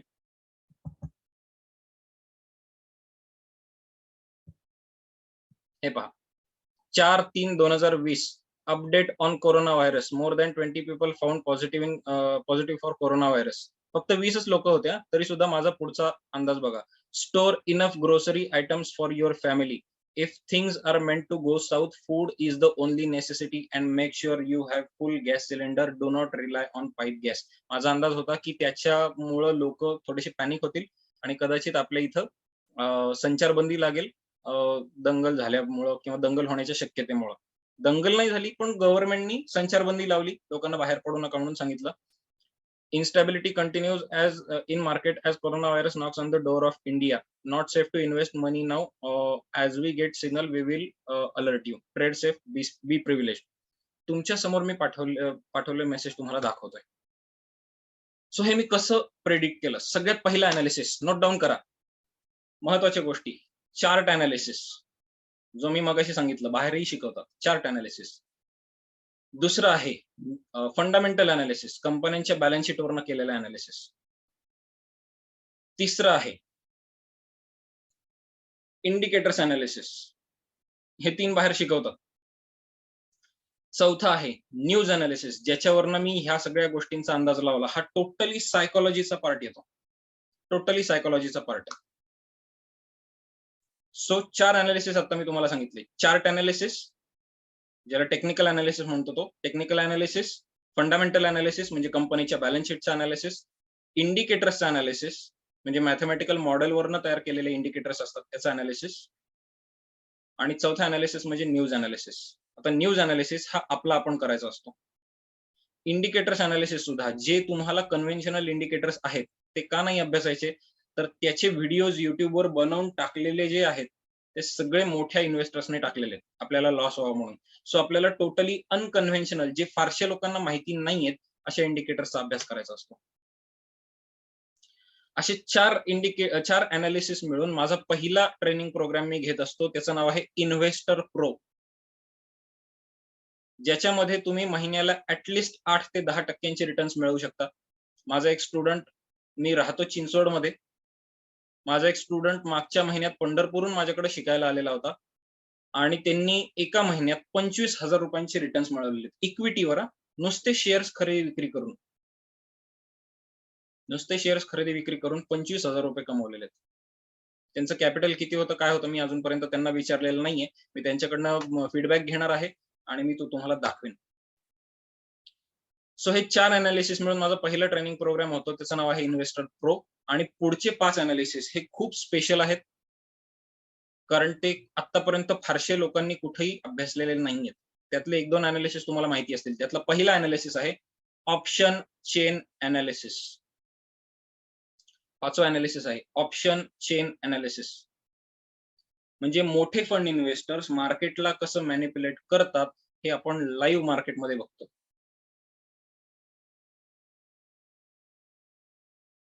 लाईव्ह मार्केटमध्ये. आणि त्याच्यापासून कसं सावध राहायचं, ते मार्केटला मॅनिप्युलेट करत असताना आपण बरोबर पोझिशन घेऊन आपला प्रॉफिट कसा काढून घ्यायचा, हे सगळं मी तुम्हाला याच्यामध्ये शिकवतो.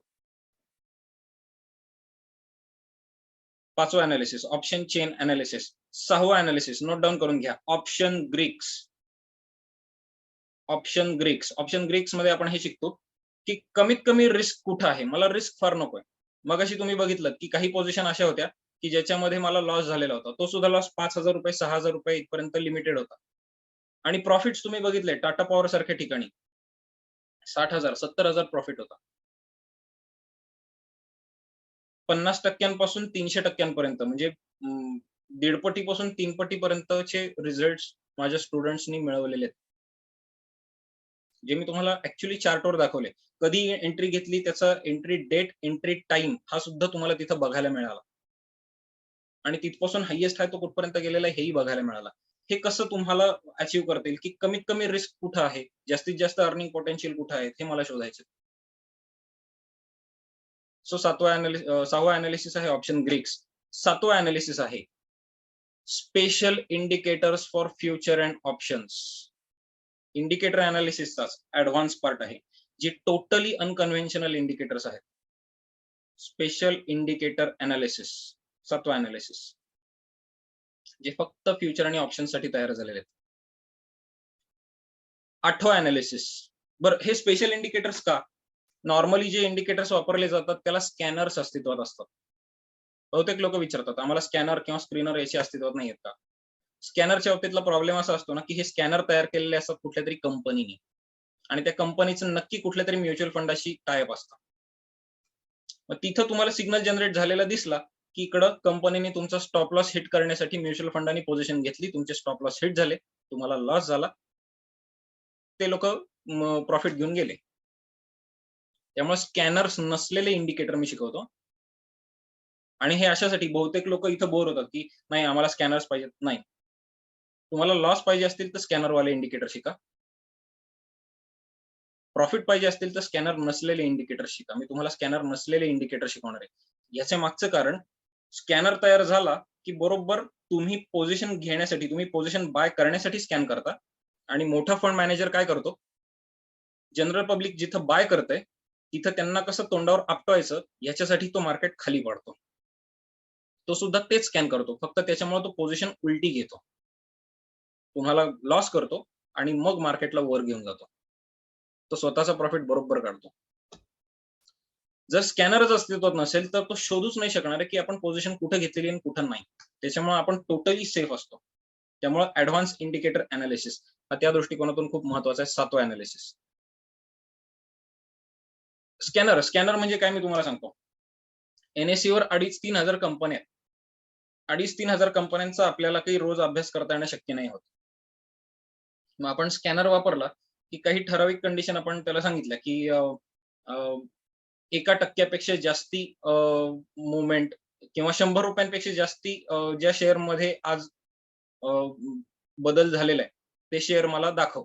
मग समजा 2,500-3,000 हजार कंपन्यांपैकी 5 कंपन्या अशा असतील ज्याच्यामध्ये कालच्या किमतीपेक्षा आज शेअर ₹100 वर गेलेला आहे, असे मला शॉर्टलिस्ट होऊन दिसले. ज्या कंडिशन मी सेट करीन त्या कंडिशन मला तिथे दिसतात. तर त्याला म्हणतात स्कॅनर. क्लिअर झालं? ओके. 7वं अनालिसिस आहे. ओके, 7वं अनालिसिस जो मी सांगितलं ऍडव्हान्स इंडिकेटर्स. 8वं अनालिसिस आहे मनी अनालिसिस. मनी अनालिसिस म्हणजे किती पैसा मार्केटमध्ये, आता कसं होतं मार्केटमध्ये बायर्स पण असतात आणि सेलर्स पण असतात. साधी गोष्ट आहे, तुम्ही एखादी गोष्ट बाय करायला गेलात आणि समोरचा माणूस जर सेल करायला तयार नसेल तर तुम्ही बाय कसा करणार आहे? तुम्ही समजा मंडईत गेलात कोथिंबीर खरेदी करायला आणि तिथं कोणी कोथिंबीर विकायलाच तयार नाही, तुमच्या खिशात पैसे असूनही काही फायदा नाही. किंवा समजा तुम्ही तुमची गाडी विकायला गेलेला आहात आणि समोर कोणी बायरच तयार नाही, ट्रान्झॅक्शन कसं होणार आहे? बरोबर आहे. मग इथं एक गोष्ट होतीये, मार्केटमध्ये जेव्हा एखादा शेअर खरेदी विक्री केला जातोय तेव्हा तिथं बायर पण अस्तित्वात आहे आणि सेलर पण अस्तित्वात आहे. म्हणजे 2 पार्टी आहेत. बायरला वाटते मार्केट वर जाणार आहे, सेलरला वाटते मार्केट खाली जाणार आहे किंवा वर जाणार नाही. बरोबर आहे. मग आता दोघांनी पैसे लावलेले, कोणाचं तरी एकाचं मत हे खरं आहे. मग कोणाचं मत खरं आहे? मग मनी फ्लो. मार्केटमध्ये पैशांचा जो फ्लो आहे, तो मार्केटला वर ढकलणारा फ्लो आहे का खाली ढकलणारा फ्लो आहे? आणि याच्यावरनं बरेच जण मनी फ्लो इंडेक्स हा इंडिकेटर वापरला जातील, तसा तो नाहीये. त्याला व्हॉल्यूम अनालिसिस म्हणतात. मनी फ्लो अनालिसिस म्हणजे ऍक्च्युली व्हॉल्यूम अनालिसिस. व्हॉल्यूमचा वेगवेगळ्या पद्धतीने केलेला अनालिसिस. किती लोकांच्या हातातून शेअर्स एका हातातून दुसऱ्या हातात ट्रान्सफर झालेले आहेत. मग त्यात बायरचा पैसा जास्ती स्ट्रॉंग आहे का सेलरचा पैसा जास्ती स्ट्रॉंग आहे, हे आपण त्याच्यातनं शोधून काढतो. म्हणजे बायरचं ओपिनियन महत्वाचं आहे, मार्केट वर जाणार आहे, का सेलरचं ओपिनियन महत्वाचं आहे, मार्केट खाली जाणार आहे. त्यातला स्ट्रॉंग कोण आहे हे आपण शोधून काढतो 8व्या अनालिसिस मध्ये, मनी अनालिसिस मध्ये. आणि 9वा अनालिसिस सगळ्यात जास्ती महत्वाचा, तो म्हणजे मार्केटचा स्पीड अनालिसिस. दाखवतो स्पीड अनालिसिस म्हणजे काय. इथं मार्केट जवळपास 50% खाली आलं. किती दिवसांमध्ये खाली आलं? 28 फेब्रुवारी पासून, हे पहा 28 फेब्रुवारी 11,200 पासून 24 मार्च 7,800 पर्यंत. म्हणजे जवळपास 40% करेक्शन मार्केटमध्ये आलं. 40% मार्केट क्रॅश झालं एका महिन्यात. परत तिथपासून ह्या लेवल पर्यंत जाण्यासाठी मार्केटला वेळ लागला, तो मार्च पासून जुलै पर्यंतचा, म्हणजे 4 महिने वेळ लागला. जे 4 आठवड्यात खाली आलं तेवढंच वर जायला 4 महिने वेळ लागला. सो हा स्पीड महत्वाचा आहे. प्रत्येकालाच कमीत कमी वेळात जास्तीत जास्त पैसा कमवायचा. मग आता तुम्ही टाटा पॉवरचं उदाहरण बघितलं किंवा HDFC AMCचं उदाहरण बघितलं, की एका दिवसात तसे रिटर्न्स मिळालेले आहेत. मग हा मार्केट स्पीड अनालिसिसचा भाग आहे, की मला कमीत कमी वेळात जास्तीत जास्त पैसे कुठे मिळतील. आणि काही पोझिशन तुम्ही माझ्या असेही बघितल्यात, की साधारणतः 5 ते 7 दिवस माझ्या स्टुडंट्सना, क्लायंट्सना होल्ड करावं लागेल. तिथं स्पीड थोडासा स्लो होता मार्केटचा. आणि जिथे एका दिवसात दुप्पट, 2.5 पट, 3 पट हे रिझल्ट दिसले, उदाहरणार्थ टाटा पॉवर किंवा HDFC AMC, तिथं मार्केटचा स्पीड जोरात होता. मग हा स्पीड अनालिसिस मधला पार्ट आहे. मग मला सांगा, एवढे अनालिसिस मार्केटमध्ये तुम्हाला कोणी शिकवतं का? 9 प्रकारचे अनालिसिस शिकवतं का? तुमचं ओपिनियन काय आहे? चॅट बॉक्स मध्ये मला सांगा. शिकवत असतील तर शिकवतात म्हणून सांगा, नसतील तर नाही म्हणून सांगा. माझ्या माहितीप्रमाणे तुम्हाला मार्केटमध्ये हे अनालिसिस शिकवणार फक्त मी एकटाच आहे. बोला मॅडम. मी आतापर्यंत कुठलाच क्लास केलेला नाहीये, त्यामुळे मला ह्या म्हणजे माहितीच नाही की क्लासेसमध्ये कारण युट्यूबवर तुम्ही म्हणता त्यातले अर्ध्याधिक हे शिकवतात. म्हणजे हा. तुम्ही म्हणता ते बरोबर आहे. चार्ट अनालिसिस, फंडामेंटल अनालिसिस किंवा इंडिकेटर्स, आणि तुम्ही म्हणता तसं ते MACD आणि स्टॉकॅस्टिक्स वगैरे वगैरे हे मी बघितलेले आहेत. म्हणजे येस. त्याच्यानंतर इवन ग्रीक्स वगैरे पण मी बघितलंय, किंवा ऑप्शन चेन अनालिसिस पण मला माहिती नाही तो 100% शिकवला जातो का, कारण हे काही नॉलेज नाहीये, पण हे थोड्याफार प्रमाणात शिकवले जातं. आणि माझ्या मते हाफ इन्फॉर्मेशन ती असावी, कारण क्लासेसमध्ये किंवा मग फी घेऊन ती पूर्ण शिकवली जाते, असं असावं, असं मे बी. पण कल्पना नाहीये, म्हणजे टोटली. ओके. मी कधी ऍक्च्युली ट्रान्झॅक्शन पण केलेली नाहीये शेअर मार्केटमध्ये. हे मी टोटली युट्यूब बघून मला हे कळलेलं आहे ओके. की असं काहीतरी होऊ शकतं. हा, ओके. कुलकर्णी सर, तुम्ही नवीन आहात मार्केटमध्ये, ठीक आहे, काही हरकत नाही. म्हणजे जसं इथं बहुतेक जण आहेत, नवीन आहेत. काही लोक इथं म्हणजे जुने जाणते सुद्धा असतील की जे ट्रेड करतात मार्केटमध्ये. पण तरी सुद्धा 9 प्रकारचे अनालिसिस आतापर्यंत मी बऱ्याच ठिकाणी हिंडलेलो आहे. मी माझे कॉम्पिटिटर्स काय करतात हे बघण्यासाठी सुद्धा हिंडलेलो आहे. आणि मला कुठेही बडेजाव मारायचं नाहीये, पण बिलीव्ह मी 9 प्रकारचे अनालिसिस कोणीही शिकवत नाही. ऑप्शन चेन शिकवतात, ऑप्शन ग्रीक शिकवतात, ते सुद्धा अर्धवट शिकवतात. याच्या मागचं कारण असं आहे की साधी गोष्ट आहे, तुम्हाला एखादी गोष्ट फ्री मध्ये का शिकवावी? बरोबर आहे. आज मार्केटमध्ये आपण किराणा भुसारवाल्याकडे गेलो तर आपले YouTube वरचे फॉलोअर्सची संख्या दाखवून आपल्याला कोणीही गहू तांदूळ नाही देणार आहे. बरोबर आहे. प्रत्येक गोष्टीला त्याची व्हॅल्यू असते आणि ती एक्सचेंज झाल्याशिवाय महत्वाची इन्फॉर्मेशन दिली जात नाही. तुम्हाला जेव्हा फ्री इन्फॉर्मेशन दिली जाते, फ्री इन्फॉर्मेशन कोणाला दिली जाते मी तुम्हाला सांगतो. आता इथं बहुतेक जण व्हेज खातात, नाही खातात, नॉनव्हेज खातात, नाही खातात मला माहित नाही. पण फुकट खायला घातलं जातं कोंबड्यांना, त्यांना मारून खाण्यासाठी.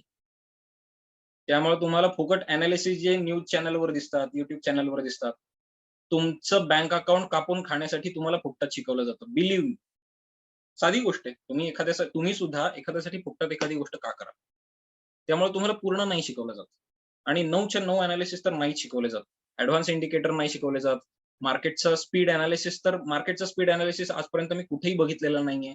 न्यूज अॅनालिसिस कुठेही शिकवत नाहीत. मनी अॅनालिसिस कुठेही शिकवत नाहीत. हे महत्त्वाचे अॅनालिसिस कोणी शिकवत नाही. सो त्यातल्या न्यूज अॅनालिसिसवर आता आपण हात घालणार आहोत. बहुतेक जण नवीन आहेत. पण एक अॅनालिसिस मी आज तुम्हाला सांगणार आहे. आणि तो का महत्त्वाचा आहे? जसं मी तुम्हाला मागच्या वेळेस 2020 मधलं दाखवलेलं होतं, की किराणा भुसार मी भरून ठेवायला सांगितलं होतं. फूड ग्रोसरी आयटम भरून ठेवायला सांगितलेले होते. तसं मी नोव्हेंबरमध्ये सुद्धा अलर्ट दिलेला होता, जे माझे खूप इनर सर्कल मधले लोकं आहेत त्यांना. हे अॅनालिसिस माझ्या इनर सर्कल मधल्या लोकांना मिळतात. तुम्हाला ते इनर सर्कलमध्ये यायचं असेल, तर तुम्हाला मला तसा मेसेज करावा लागतो. याच्या मागचं कारण हे अॅनालिसिस एवढे आता 2 वर्षानंतर हा मी तुम्हाला ओपन अप करू शकलो. पण हा अॅनालिसिस जो आहे ना, हा मार्केटमध्ये बऱ्याच लोकांना पॅनिकमध्ये नेतो. आणि त्याच्यामुळे मला अशी काळजी वाटते, की उगाच मला कुठल्याही कायदेशीर अडचणींमध्ये अडकायचं नाहीये. त्यामुळे हे अॅनालिसिस मी खूप प्रिव्हिलेज्ड क्लासला देतो. तुम्हाला प्रिव्हिलेज्ड क्लास व्हायचं असेल, तर मला फक्त मेसेज टाकायचा आहे आणि तुम्हाला सिक्रेसी मेंटेन करायची आहे याच्या बाबतीत. तुमच्याकडे भरपूर पैसे असले पाहिजेत इथं येण्यासाठी अशातला भाग नाही. पण तुम्हाला सिक्रेसी मेंटेन करण्याची सवय पाहिजे तरच मी तुम्हाला हे अॅनालिसिस देत असतो. सर पुण्याच्या बाहेर साठी सुद्धा मी तुम्हाला हे शिकवतो. जसं ऑनलाईन आत्ता वेबिनार चालू आहे, तसं ऑनलाईन आपलं ट्रेनिंग सेशन सुद्धा होतं. काही प्रॉब्लेम नाहीये. तुम्हाला याच्याविषयी पण माहिती मी सांगणार आहे. ठीक आहे. सो खूप प्रिव्हिलेज क्लास असेल तरच मी तुम्हाला म्हणजे सिक्रेसी मेंटेन करायची सवय असेल तर अशा पद्धतीचे अॅनालिसिस मी तुम्हाला सांगतो. जसे मी मागच्या आठवड्यात काही लोकांना सांगितलेले होते. गहू, डाळी, कडधान्य भरून ठेवा. यावेळेसची दिवाळी लोकांची टफ आहे आणि त्याचे पुरावे मी तुम्हाला दाखवतो. ग्लोबल फूड शॉर्टेजेस असं तुम्ही आणि हे ओपन मध्ये आहे. ही इन्फॉर्मेशन पब्लिक मध्ये आहे, पब्लिक डोमेन मध्ये आहे. फक्त त्याचे अर्थ कोणी तसे लावत नाहीये. सर्च करा supply chain disruption all over the globe आणि कुठलीही न्यूज ओपन करा. आता रशिया आणि युक्रेन मधलं जे युद्ध चाललेलं आहे ना, तुम्हाला मी एक चार्ट दाखवतो. गव्हाच्या भावाचा व्हीट.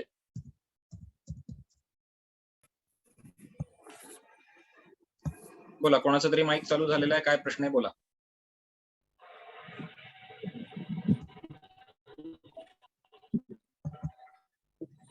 हे पहा बरोबर 17-18 फेब्रुवारी पासून 20-22 फेब्रुवारी पासून युद्ध सुरू झालं 24 फेब्रुवारीला. तुमचा प्रश्न असेल तर प्रश्न विचारा, नाहीतर तुमचा माईक म्यूट करा. कोणाचा माईक चालू आहे?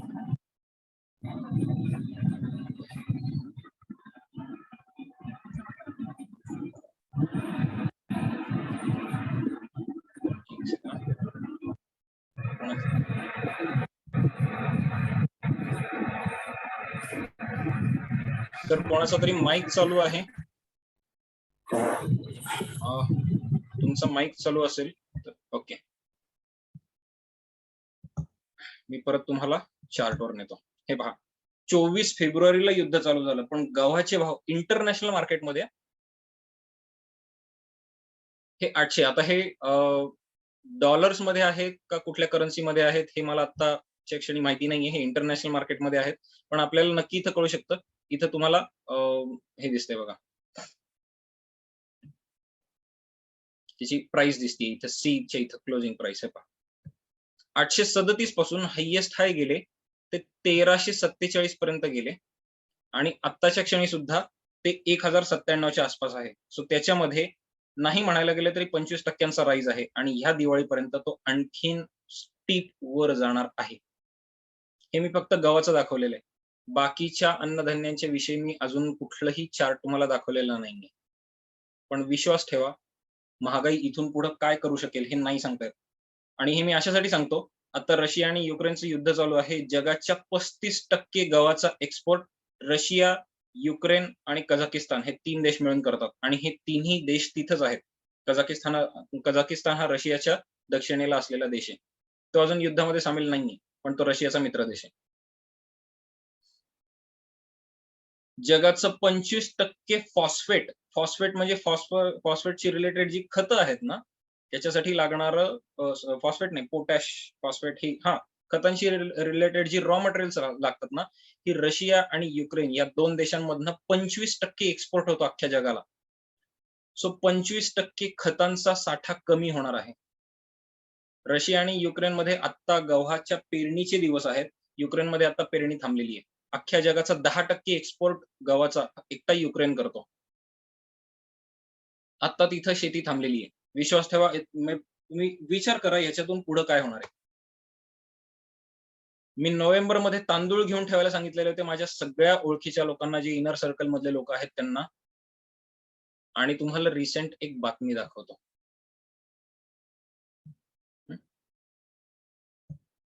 India send help.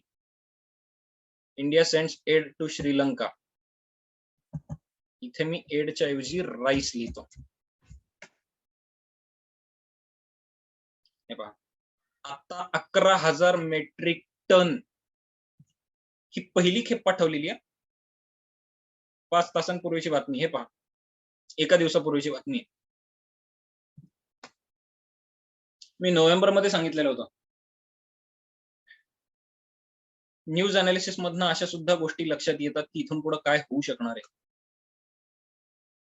न्यूज अनालिसिसचा मी तुम्हाला निफ्टीवरचा प्रभाव सांगतो आणि युद्ध घडणार आहे याचा अंदाज साधारणतः नोव्हेंबर पासून यायला लागले, ऑक्टोबर पासून यायला लागलेला होता. हे पहा, 19 ऑक्टोबरला निफ्टीने हायेस्ट हाय प्राइस दाखवली 18,604 आणि तिथपासून मार्केट खाली वर खाली वर खाली वर चाललेलं आहे. परत ह्या लेवल पर्यंत मार्केट कधी गेलेलं नाही.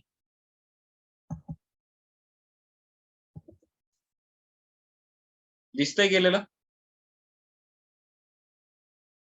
मार्केट त्याच्या खालीच आहे. आणि इथून पुढचंही मी प्रेडिक्शन सांगतो तुम्हाला. 15 जुलै पर्यंत मार्केट साधारणतः आडवं राहणार. 15 जुलै पर्यंत निफ्टी आडवा राहणार. 18,600च्या वर निफ्टी जायचे जुलै पर्यंत कुठलेही चान्सेस नाहीत. हे मी प्रेडिक्शन कसं करतोय, काय करतोय हे शिकायचं असेल तर तुम्हाला या सगळ्या गोष्टी मी शिकवायला तयार आहे. पण ह्या न्यूज बघा, या खूप घातक पद्धतीने आपल्या आयुष्यावर प्रभाव पडणाऱ्या न्यूज आहेत. हे पहा, पहिली न्यूज, सौदी अरेबिया आणि चायना न्यू बेस्ट फ्रेंड. आता आपण ग्लोबल करन्सी म्हणून डॉलरचा वापर करतो.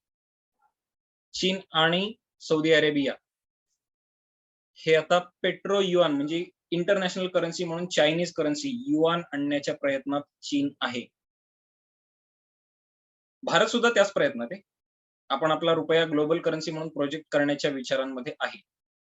पण आता इथून पुढे मात्र 5 वर्षांमध्ये तुम्हाला डॉलर क्रॅश झालेला दिसेल.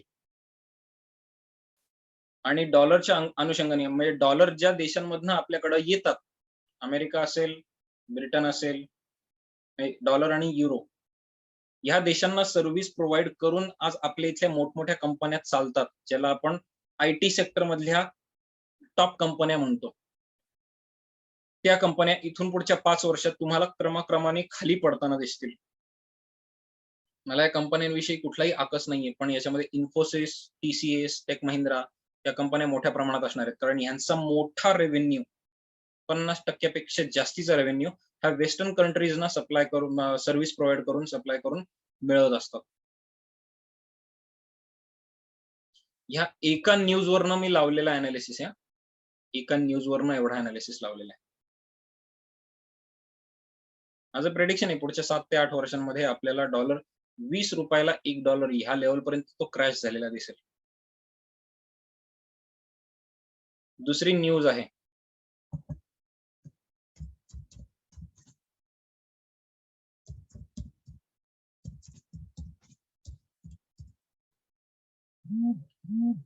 इराण हा रियाल मध्ये ट्रेड करणार आहे, म्हणजे तो सुद्धा डॉलर घ्यायला तयार नाहीये, डॉलर मध्ये ट्रेड करायला तयार नाहीये. त्यांच्याकडनं आपल्याला जर ऑइल घ्यायचं असेल किंवा नॅचरल गॅस घ्यायचा असेल तर एक तर तो रुपयामध्ये ट्रान्झॅक्शन करायला तयार आहे, नाही तर रियाल म्हणजे त्यांच्या करन्सीमध्ये ट्रान्झॅक्शन करायला तयार आहे. सो अमेरिकेचं वर्चस्व असलेले दिवस संपले, हे मी आता जबाबदारीने विधान करतो. मला अमेरिकेशी काही आकस नाही. तो माझा देश ना शत्रू देश ना मित्र देश आहे. माझ्या आयुष्यात काय फरक पडतोय? पण ह्याच्यामुळं आयटी सेक्टर क्रॅश झालेला आपल्या दिसणार आहे. आणि आयटी सेक्टरमुळं जो आपल्या इथला रिअल इस्टेट वाढलेला आहे ना, तो सुद्धा करेक्शन मोडमध्ये गेलेला दिसणार आहे. आता जो 1.25 कोटी, 1.5 कोटी, 2 कोटी अशा पद्धतीने पुण्यातल्या फ्लॅट्सचे रेट चालू आहेत ना, 2025 पर्यंत यांचं काय झालेलं असेल विचार करा. हे नाही सर्व्हाइव्ह करू शकत.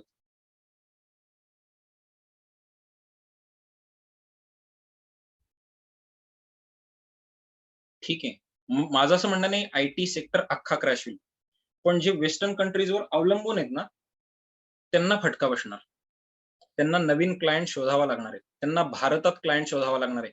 याच्या मागचं कारण इथून पुढचा क्लायंट हा एक तर भारतात आहे, नाही तर चीनमध्ये. आणि चीन काही बाकीच्या देशातल्या आयटी कंपन्यांना एंटरटेन करत नाही. त्यामुळे आपल्या आयटी कंपन्यांना भारतातच क्लायंट बेस शोधावा लागणार आहे. आणि त्याची तयारी कशा पद्धतीने चालू आहे, हे मी तुम्हाला सांगणार आहे.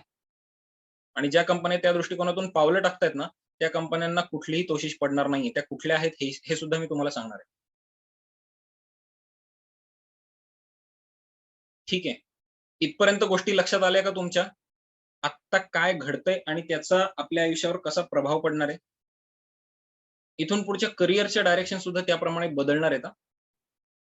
मी आता शेअरिंग स्टॉप करतोय कारण आपली 40 मिनिटांची वेळ परत संपत आलेली आहे. परत एकदा तुम्हाला जॉइन करावं लागणार आहे. पुढच्या 40 मिनिटात मी तुम्हाला काय सांगणार आहे मी तुम्हाला सांगतो. इथून पुढे कुठल्या आयटी कंपन्या खूप म्हणजे माझ्या रडारवर आहेत. नुसत्या आयटी कंपन्याच नाही, कुठला सेगमेंट मी फोकस करणार आहे इथून पुढच्या 5 वर्षासाठी. तो का करणार आहे? त्याचा न्यूज अनालिसिस काय आहे? हेही मी तुम्हाला सांगणार आहे. आणि शेअर मार्केटचा किंवा ह्या इंटरनॅशनल पॉलिटिक्सचा, ह्या न्यूज अनालिसिसचा तुमच्या आयुष्यावर पडणारा प्रभाव काय आहे? हे सुद्धा मी तुम्हाला सांगणार आहे.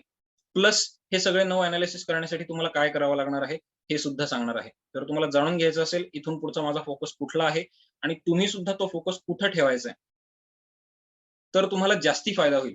मी कंपन्यांची नावं सांगणार आहे, कंपन्यांची नावं सांगणार आहे. तर जॉइन करा. आता आपलं 40 मिनिटाची वेळ संपत आलेली आहे. आतापर्यंत काही प्रश्न आहेत का मला सांगा? काही अडलेलं असेल, काही पटलेलं नसेल तर तसंही सांगा. हो, ह्याचं रेकॉर्डिंग मी करतो आहे आणि हे रेकॉर्डिंग मी YouTubeवर टाकणारही आहे. ते तुम्हाला परत बघायला मिळेल, काही प्रॉब्लेम नाहीये. काही प्रश्न असतील आणखीन तर विचारा. सर ऍक्च्युली एक क्वेरी होती. मला फक्त एकदा रिपीट करता का जे 9 अनालिसिस जे आहे?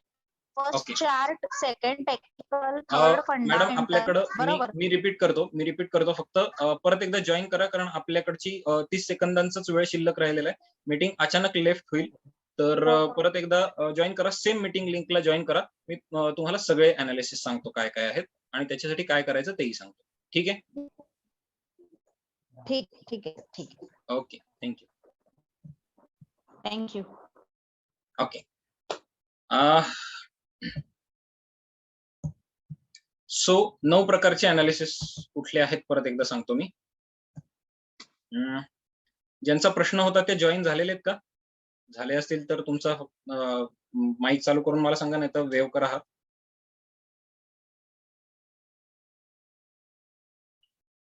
मी हे समजू शकतो की तुम्ही मार्केटमध्ये नवीन आहात, त्याच्यामुळं तुम्हाला काही गोष्टी समजून घेताना नक्कीच अडचण आलेली असणार आहे आजच्या सेशनमध्ये. तरी त्यातल्या त्यात पूर्णपणे म्हणजे मला जेवढं काही सोपं करून सांगता येणं शक्य होतं तेवढं मी सोपं करून सांगितलेलं आहे.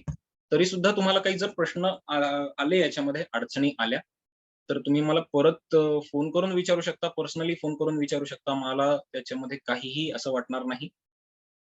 नॉर्मली मी फक्त दुपारी 2:30 ते 3:30 या वेळात फोन घेत नाही.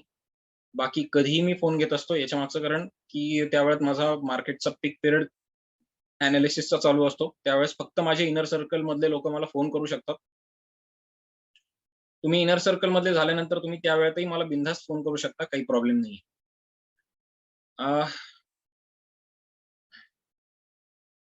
So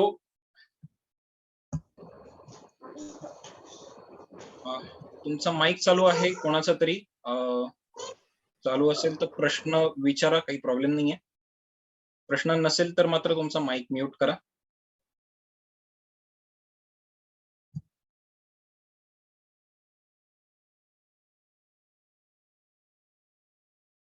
okay. सो मी गृहीत धरतो की मगाशी ज्या मॅडम होत्या त्या आलेल्या आहेत. 9 प्रकारचे अनालिसिस जे आहेत. हो सर. पहिला टेक्निकल अनालिसिस. टेक्निकल अनालिसिस म्हणजे चार्टचा अभ्यास. दुसरा आहे फंडामेंटल अनालिसिस म्हणजे बॅलन्स शीटचा अभ्यास. तिसरा आहे इंडिकेटर्स अनालिसिस म्हणजे मॅथमॅटिकल मॉडेल्सचा अभ्यास. चौथा आहे न्यूज अनालिसिस म्हणजे बातम्या कशा पद्धतीने आपल्याला सांगितल्या जातात, त्याच्या मागचे मोटिव्हज काय असतात, खरी बातमी कुठली आहे, खोटी बातमी कुठली आहे, कुठल्या बातमीचा प्रभाव पडून गेलेला आहे, कुठल्या बातमीचा प्रभाव इथून पुढे मार्केटवर पडणार आहे, जेन्युइन बातमी कुठली आहे, फेक बातमी कुठली आहे, त्याच्यामुळे मार्केटची सायकोलॉजी कशी बदलेल, अपडाऊन्स कसे होतील, हा सगळा पार्ट न्यूज अनालिसिस मध्ये येतो. ही माझी स्पेशालिटी आहे. So technical analysis, fundamental analysis, indicator analysis आणि न्यूज अनालिसिस असे 4 पार्ट मिळून माझा पहिला ट्रेनिंग प्रोग्राम होतो. त्याचं नाव आहे इन्व्हेस्टर प्रो. त्याची फी पण लिहून घ्या. त्याची फी आहे 16,000 रुपये. दुसरा माझा अनालिसिस आहे, दुसरा माझा ट्रेनिंग प्रोग्राम आहे. त्यातला पुढचे 5 अनालिसिस. 5वा अनालिसिस आहे ऑप्शन चेन अनालिसिस. 6वा अनालिसिस ऑप्शन ग्रीक्स अनालिसिस. 7वा अनालिसिस आहे ऍडव्हान्स इंडिकेटर फॉर F&O म्हणजे future and option. Advance indicator analysis for future and option. 8वा अनालिसिस तो म्हणजे मनी अनालिसिस आणि 9वा अनालिसिस म्हणजे मार्केट स्पीड अनालिसिस. असे 5 ते 9 analysis. Option chain, option Greek, advance indicator, money analysis, speed analysis असे 5 अनालिसिस मिळून माझा दुसरा ट्रेनिंग प्रोग्राम होतो. त्याचं नाव आहे ट्रेडर्स प्रो. इन्व्हेस्टर प्रो मध्ये तुम्ही साधारणतः महिना 8 ते 10% रिटर्न मिळवायला शिकता.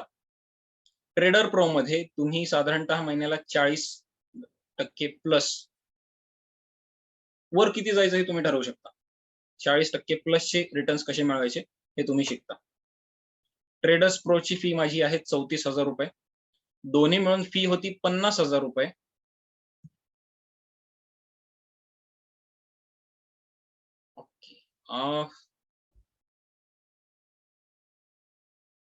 ओके.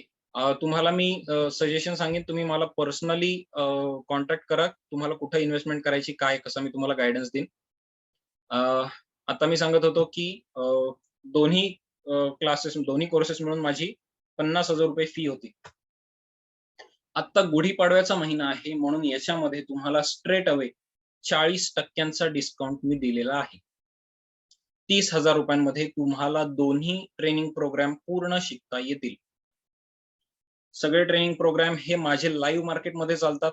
अगदी एखाद्या व्यक्ती म्हणला की मला लाईव्ह मार्केटमध्ये वेळ नाहीच आहे, तरच मात्र त्याच्यासाठी वेगळी वेळ ऍडजस्ट केली जाते. नाहीतर माझा प्रयत्न असतो तुम्हाला लाईव्ह मार्केटमध्ये ऍक्च्युअल मार्केटचा एक्सपिरियन्स ट्रेनिंग मध्येच द्यायचा. मागच्या महिन्यात माझ्या ज्या स्टुडंटनी लाईव्ह मार्केटमध्ये F&Oचं ट्रेनिंग घेतलेलं होतं, त्यांनी अक्षरशः 8 दिवसांमध्ये 33,000 रुपये कमवले. मागच्या महिन्यात मी 50% डिस्काउंट ठेवलेला होता. मार्च महिन्यामध्ये 50% डिस्काउंट होता. 25,000 रुपयामध्ये दोन्ही कोर्सेस शिकले मी शिकवत होतो, शिकायला मिळत होते. 50,000चे दोन्ही कोर्सेस तुम्हाला 25,000 शिकायला मिळत होते. महिला दिनाचा डिस्काउंट होता आणि स्पेशली माझ्या वाढदिवसाचा तो महिना होता म्हणून मी त्याच्यामध्ये खूप जेनरस झालेलो होतो. तिथं मी 50% डिस्काउंट दिलेला होता. मार्च महिन्यात माझा वाढदिवस म्हणून मी डिस्काउंट दिलेला होता.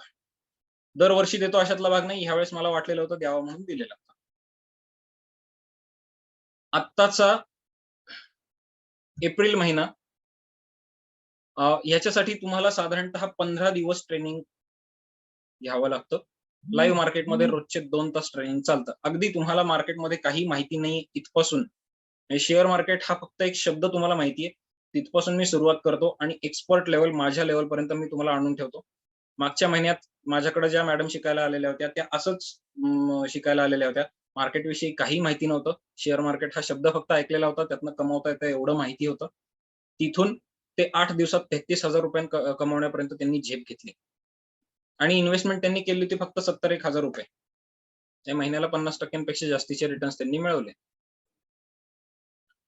एप्रिल महिन्यामध्ये गुढीपाडव्याचा महिना आहे म्हणून माझा डिस्काउंट आता मी ठेवलेला आहे 40% म्हणजे 50,000चे कोर्सेस तुम्हाला फक्त 30,000त करता येतात. असं कुठेही समजू नका की हाच मी दर महिन्यात हीच फी ठेवतो आणि असं मी प्रत्येक बॅचला सांगतो, अजिबात नाही. मार्च महिन्यामध्ये 25,000त शिकवत होतो. या महिन्यात मी 30,000त शिकवणार आहे. पुढचा महिना अक्षय तृतीयेचा महिना म्हणून 37,000 मध्ये शिकवणार आहे. 25% डिस्काउंट शिल्लक राहील. अक्षय तृतीया ज्या दिवशी सुरू होईल तिथपासून माझा डिस्काउंट बदलणार आहे. 37,000त दोन्ही कोर्सेस शिकता येतील. जून पासून मात्र 1 जून पासून मात्र माझा कुठलाही डिस्काउंट शिल्लक राहणार नाही. 50,000 म्हणजे पूर्ण 50,000 मध्ये तुम्हाला 50,000 रुपये फी भरून ट्रेनिंग घ्यावं लागेल. तुम्हाला जर डिस्काउंटचा फायदा घ्यायचा असेल तर एप्रिल आणि जून महिन्यात घ्या. ज्यांना मार्च विषयी माहिती नाही कळली दुर्दैवाने मी सगळ्या लोकांपर्यंत नाही पोहोचू शकलो. पण त्या महिन्यातला डिस्काउंट तुमचा दुर्दैवाने गेलेला आहे. तरी सुद्धा फार काही किंमत वाढलेली नाही. 25,000च्या ऐवजी 30,000 मध्ये तुम्हाला ते सगळं मिळतंय. पण 25,000चे कोर्सेस तुम्हाला 30,000त नाही मिळत आहेत ऍक्च्युअली. 50,000चे कोर्सेस तुम्हाला 30,000त मिळतात. सो 20,000चा तुमचा स्ट्रेट अवे फायदा आहे.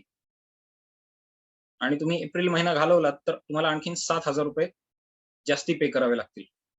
मे नंतर 37,000 म्हणजे 1 मे नंतर 3 मेला काहीतरी अक्षय तृतीया. 3 मे नंतर तुम्हाला 37,000 रुपये पे करावे लागतील. सो त्याच्या आत तुम्हाला हे ट्रेनिंग घ्यायचं असेल 30,000त तुम्हाला हे ट्रेनिंग घेता येईल. पुढे जाऊया आपण.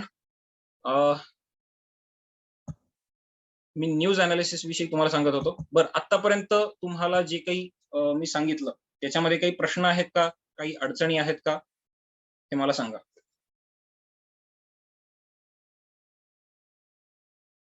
काही कळलेलं नाहीये, काही पटलेलं नाहीये. असं जरी असेल तुमचा माईक चालू करा किंवा चॅट बॉक्स मध्ये सांगा.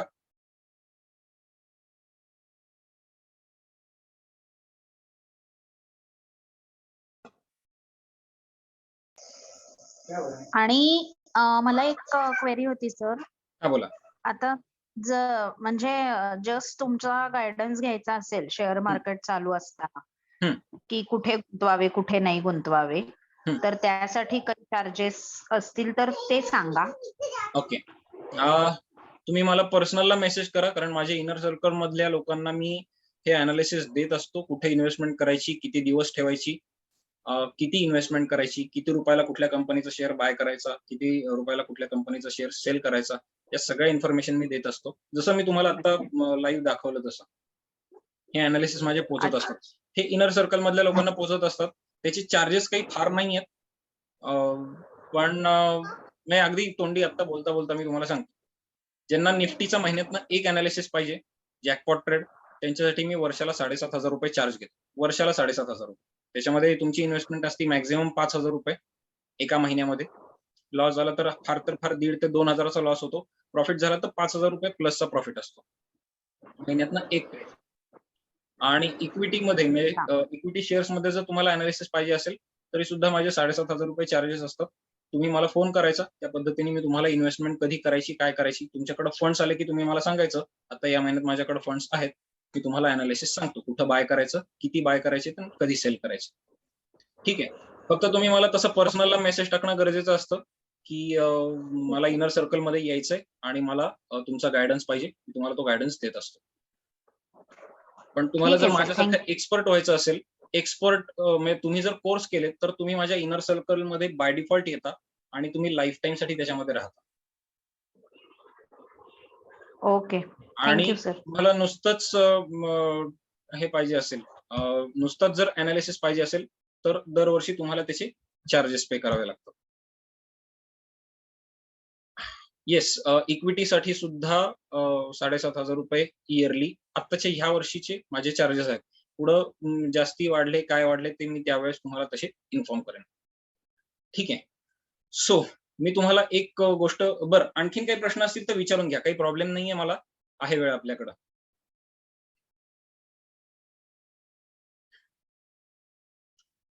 ज्यांना कोणाला ट्रेनिंग पाहिजे त्यांनी जर आता पुढे 4 दिवस मार्केटला सुट्टी आहे, तुम्हाला जर सोमवारपासूनच कमवायला सुरुवात करायची असेल तर मला तसा मेसेज करा, मी तुम्हाला त्याच्याविषयी गायडन्स देईन आणि माझा तुम्हाला QR कोड सेंड करेन. तुम्हाला त्या पद्धतीने अर्निंग करता येईल. तुम्हाला ट्रेनिंग प्रोग्राम मी त्या पद्धतीने अरेंज करेन. ठीक आहे. सो आता न्यूज अनालिसिस मी सांगत होतो. एक न्यूज मी तुम्हाला दाखवतो.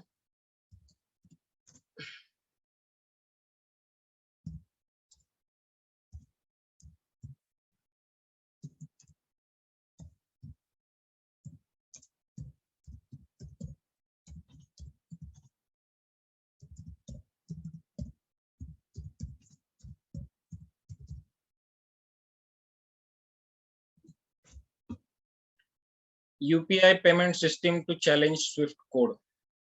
स्विफ्ट ही अमेरिकन सिस्टीम आहे, इंटरनॅशनल ट्रेड साठी वापरली जाते. आता तुम्ही ऐकलं असेल की रशियाला ट्रेडिंग करण्यापासून, रशियाला स्विफ्ट पेमेंट सिस्टीम वापरण्यापासून अमेरिकेने आणि युरोपियन देशांनी बॅन केलेले आहे. आपण जे भीम ऍप किंवा गुगल पे ऍप किंवा फोन पे वापरतो ना, त्यातली UPI पेमेंट सिस्टीम आहे ना, आज जवळपास 4 ते 5 देशांनी अडॉप्ट केलेली आहे. स्विफ्ट सिस्टीम ही इंटर गव्हर्नमेंटल किंवा इंटर कंपनी जे ज्यांना इंटरनॅशनल ट्रेड करायचं आहे ना, त्यांना पेमेंट सिस्टीम प्रोव्हाइड करते. म्हणजे जसं आपण करतो ना, इथं QR कोड स्कॅन केला. आता समजा तुमच्यापैकी कोणाला असं वाटलं की मला हे शिकायचंय, मी माझा QR कोड त्यांना पाठवणार, तुम्ही तो QR कोड स्कॅन करणार आणि मला माझ्या फीस पाठवणार.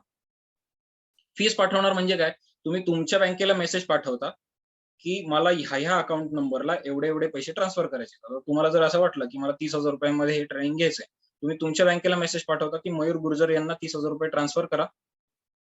तुमची बँक माझ्या बँकेकडे मेसेज पाठवती की 30,000 रुपये मी तुम्हाला पाठवणार आहे, ते ह्या बँक अकाउंटमध्ये डिपॉझिट करा. माझी बँक माझ्या अकाउंटमध्ये तेवढे पैसे ट्रान्सफर करते, तुमच्या बँकेकडनं तेवढे फंड्स रिसीव्ह करते. सो ही मेसेजिंग सिस्टीम आहे. UPI ही मेसेजिंग सिस्टीम आहे. ही फक्त फायनान्शियल ट्रान्झॅक्शन्सशी रिलेटेड आहे. ऍक्च्युली ते प्रॅक्टिकली व्हॉट्सअप, फेसबुक सारखंच, व्हॉट्सअप किंवा इतर मेसेंजर सारखंच चालतं, फक्त ते पेमेंटशी रिलेटेड आहे. ते जनरल चॅट मेसेंजर नाहीये. स्विफ्ट सुद्धा तसंच आहे. जेव्हा भारत सरकार ठरवतं की मला सौदी अरेबियाकडनं काय 1 लाख टन क्रूड ऑइल विकत घ्यायचंय, त्याच्यासाठी हे डॉलर मी पाठवणार आहे. मग भारत सरकार बँकेला मेसेज पाठवतं RBI ला की एवढे एवढे डॉलर्स सौदी अरेबियाच्या सेंट्रल बँकेला डिपॉझिट करा. मग RBI त्यांना ते फंड्स ट्रान्सफर करते. मग तिकडनं आपल्याला क्रूड ऑइल येतं किंवा सौदी अरेबियाला जेव्हा असं वाटतं की नाही आपल्याला, किंवा मॉरिशसला असं वाटतं किंवा म्यानमारला असं वाटतं की आपल्याला भारताकडनं तेजस एअरक्राफ्ट पाहिजेत किंवा ब्राह्मोस मिसाईल पाहिजेत किंवा भारताकडनं आपल्याला गहू तांदूळ घ्यायचा आहे, त्यावेळेस त्यांची सेंट्रल बँक आपल्या रिझर्व्ह बँकेला मेसेज पाठवते की एवढे एवढे फंड्स आम्ही तुम्हाला ट्रान्सफर करतोय, आम्हाला ह्या पद्धतीने गुड सर्व्हिसेस पाहिजेत. सो हे स्विफ्ट सिस्टीम मध्ये चालतं, जी अमेरिकांनी डेव्हलप केलेली आहे.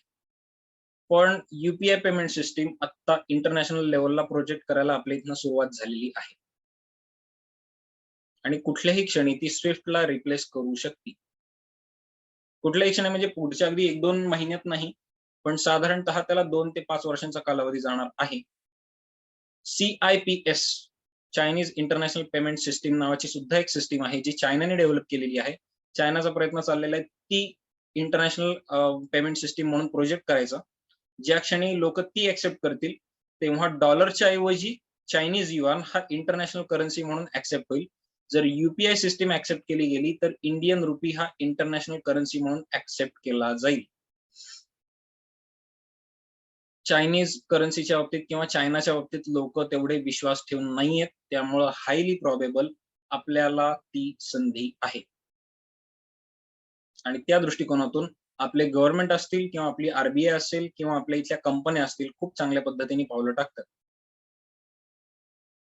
आणि ती त्यातली एक कंपनी आता माझ्या डोळ्यासमोर आहे, तिचं नाव आहे TCS, जी UPI सिस्टीमला सपोर्ट करते की नाही हे मी आता नाही सांगू शकणार. पण ज्या पद्धतीने इथून पुढचं डिजिटल वर्ल्ड प्रोग्रेस करणार आहे आणि त्याच्यामध्ये सेंट्रल पोझिशन इंडियाची राहणार आहे, त्याच्यामध्ये TCSचा महत्वाचा वाटा आहे. तो कसा आहे, काय आहे, मी माझ्या इनर सर्कल मधल्या लोकांना एक्सप्लेन करून सांगणारच आहे. आता लक्षात घेण्याची गोष्ट, TCSनी काही अशा प्रोजेक्ट्स मध्ये हात घातलेले आहेत जे म्हणजे काय आपण म्हणू शकतो, गव्हर्नमेंट म्हणजे पब्लिक अँड प्रायव्हेट असं म्युच्युअल अंडरस्टँडिंग मध्ये चाललेलं आहे. TCS त्याच्यामध्ये आहे. बाकीच्या आयटी कंपन्यांच्या बाबतीत मला थोडीशी शंका आहे, पण TCS त्याच्यामध्ये आहे आणि TCSच्या बाबतीत माझे होप्स खूप आहेत पुढच्या 5 वर्षांसाठी. पुढची एक कंपनी आहे जी आयटी मधली नाहीये, पण डिफेन्स सेक्टर मधली आहे, त्याच्याकडे माझं लक्ष आहे, ती म्हणजे भारत फोर्ज.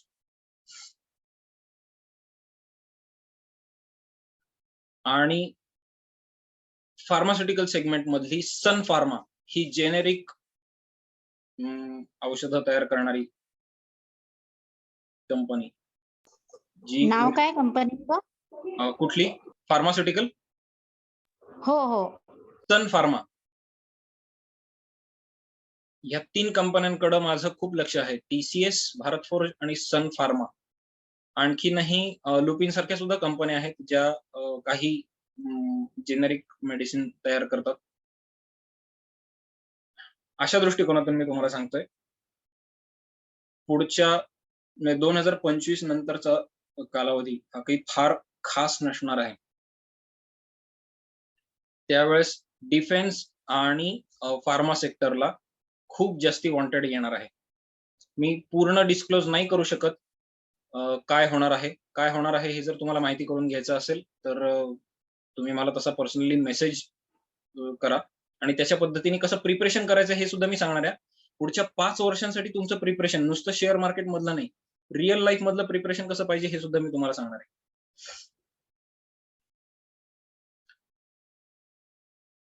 आणि माझं ते प्रिपरेशन ऑलरेडी झालेलं आहे. पुढच्या 5 वर्षांसाठीचं माझं रिअल लाईफ मधलं प्रिपरेशन मी करून ठेवलेलं आहे. माझ्या इनर सर्कल मधल्या लोकांची ती प्रोग्रेस झालेली आहे. पुढची ऍटलीस्ट 3 वर्षांचं प्रिपरेशन माझ्या इनर सर्कल मधल्या लोकांनी करून ठेवलेलं आहे. जनरल पब्लिक जे आजच्या वेबिनारला उपस्थित आहेत, त्यांना आता कळलेलं आहे, हे खूप नशीब, खूप सुदैव की तुम्हाला वेळेच्या आधी 2025च्या आधी 2-3 वर्ष कळलेले की इथून पुढं आपल्याला गायडन्स देणारी व्यक्ती तरी इथं अस्तित्वात आहे. जे आजच्या वेबिनारला मेसेज टाकून सुद्धा आले नाहीत किंवा ज्यांना वेबिनारची माहितीच कळलेली नाहीये, त्यांना 2-3 वर्षानंतर काय होणार याची अजिबात सुतराम कल्पना नाहीये. तुम्ही विचार करा, जसं मी 4 मार्च 2020 ला सांगितलेलं होतं की अन्नधान्य भरून ठेवा. ज्यांनी माझ्या इनर सर्कल मधल्या लोकांनी ऐकलं ते अक्षरशः निवांत होते. ज्यांनी अक्षरशः हसण्यावरही नेलं, इनर सर्कल मधले असून सुद्धा हसण्यावरही नेलं, त्यांनी अक्षरशः 23 मार्चला रांगेत उभं राहिलेत 11 वाजेपर्यंत आणि दळणं घेतलेली आहेत. पुढच्या 5 वर्षांसाठी औषध साठा कुठला भरलेला पाहिजे हे सुद्धा मी सांगणार आहे माझ्या इनर सर्कल मधल्या लोकांना. अन्नधान्य कुठलं भरलेलं पाहिजे, कशा पद्धतीने ते स्टोअर करायचे इथपासून मी सांगणार आहे. हा अनालिसिस खरं तर शेअर मार्केट मधला येत नाही, पण न्यूज अनालिसिस मधनं, शेअर मार्केट मधनं जे मला सिग्नल्स येतात त्याच्या पद्धतीने इथून पुढची प्रोव्हिजन कशी करायची हे मी तुम्हाला सांगणार आहे. आणि एक गोष्ट सर्च करा, एका शब्दाची गोष्ट आहे, याच्यावरनं तुम्हाला अंदाज येईल. हायपर इन्फ्लेशन म्हणजे अति तीव्र महागाई.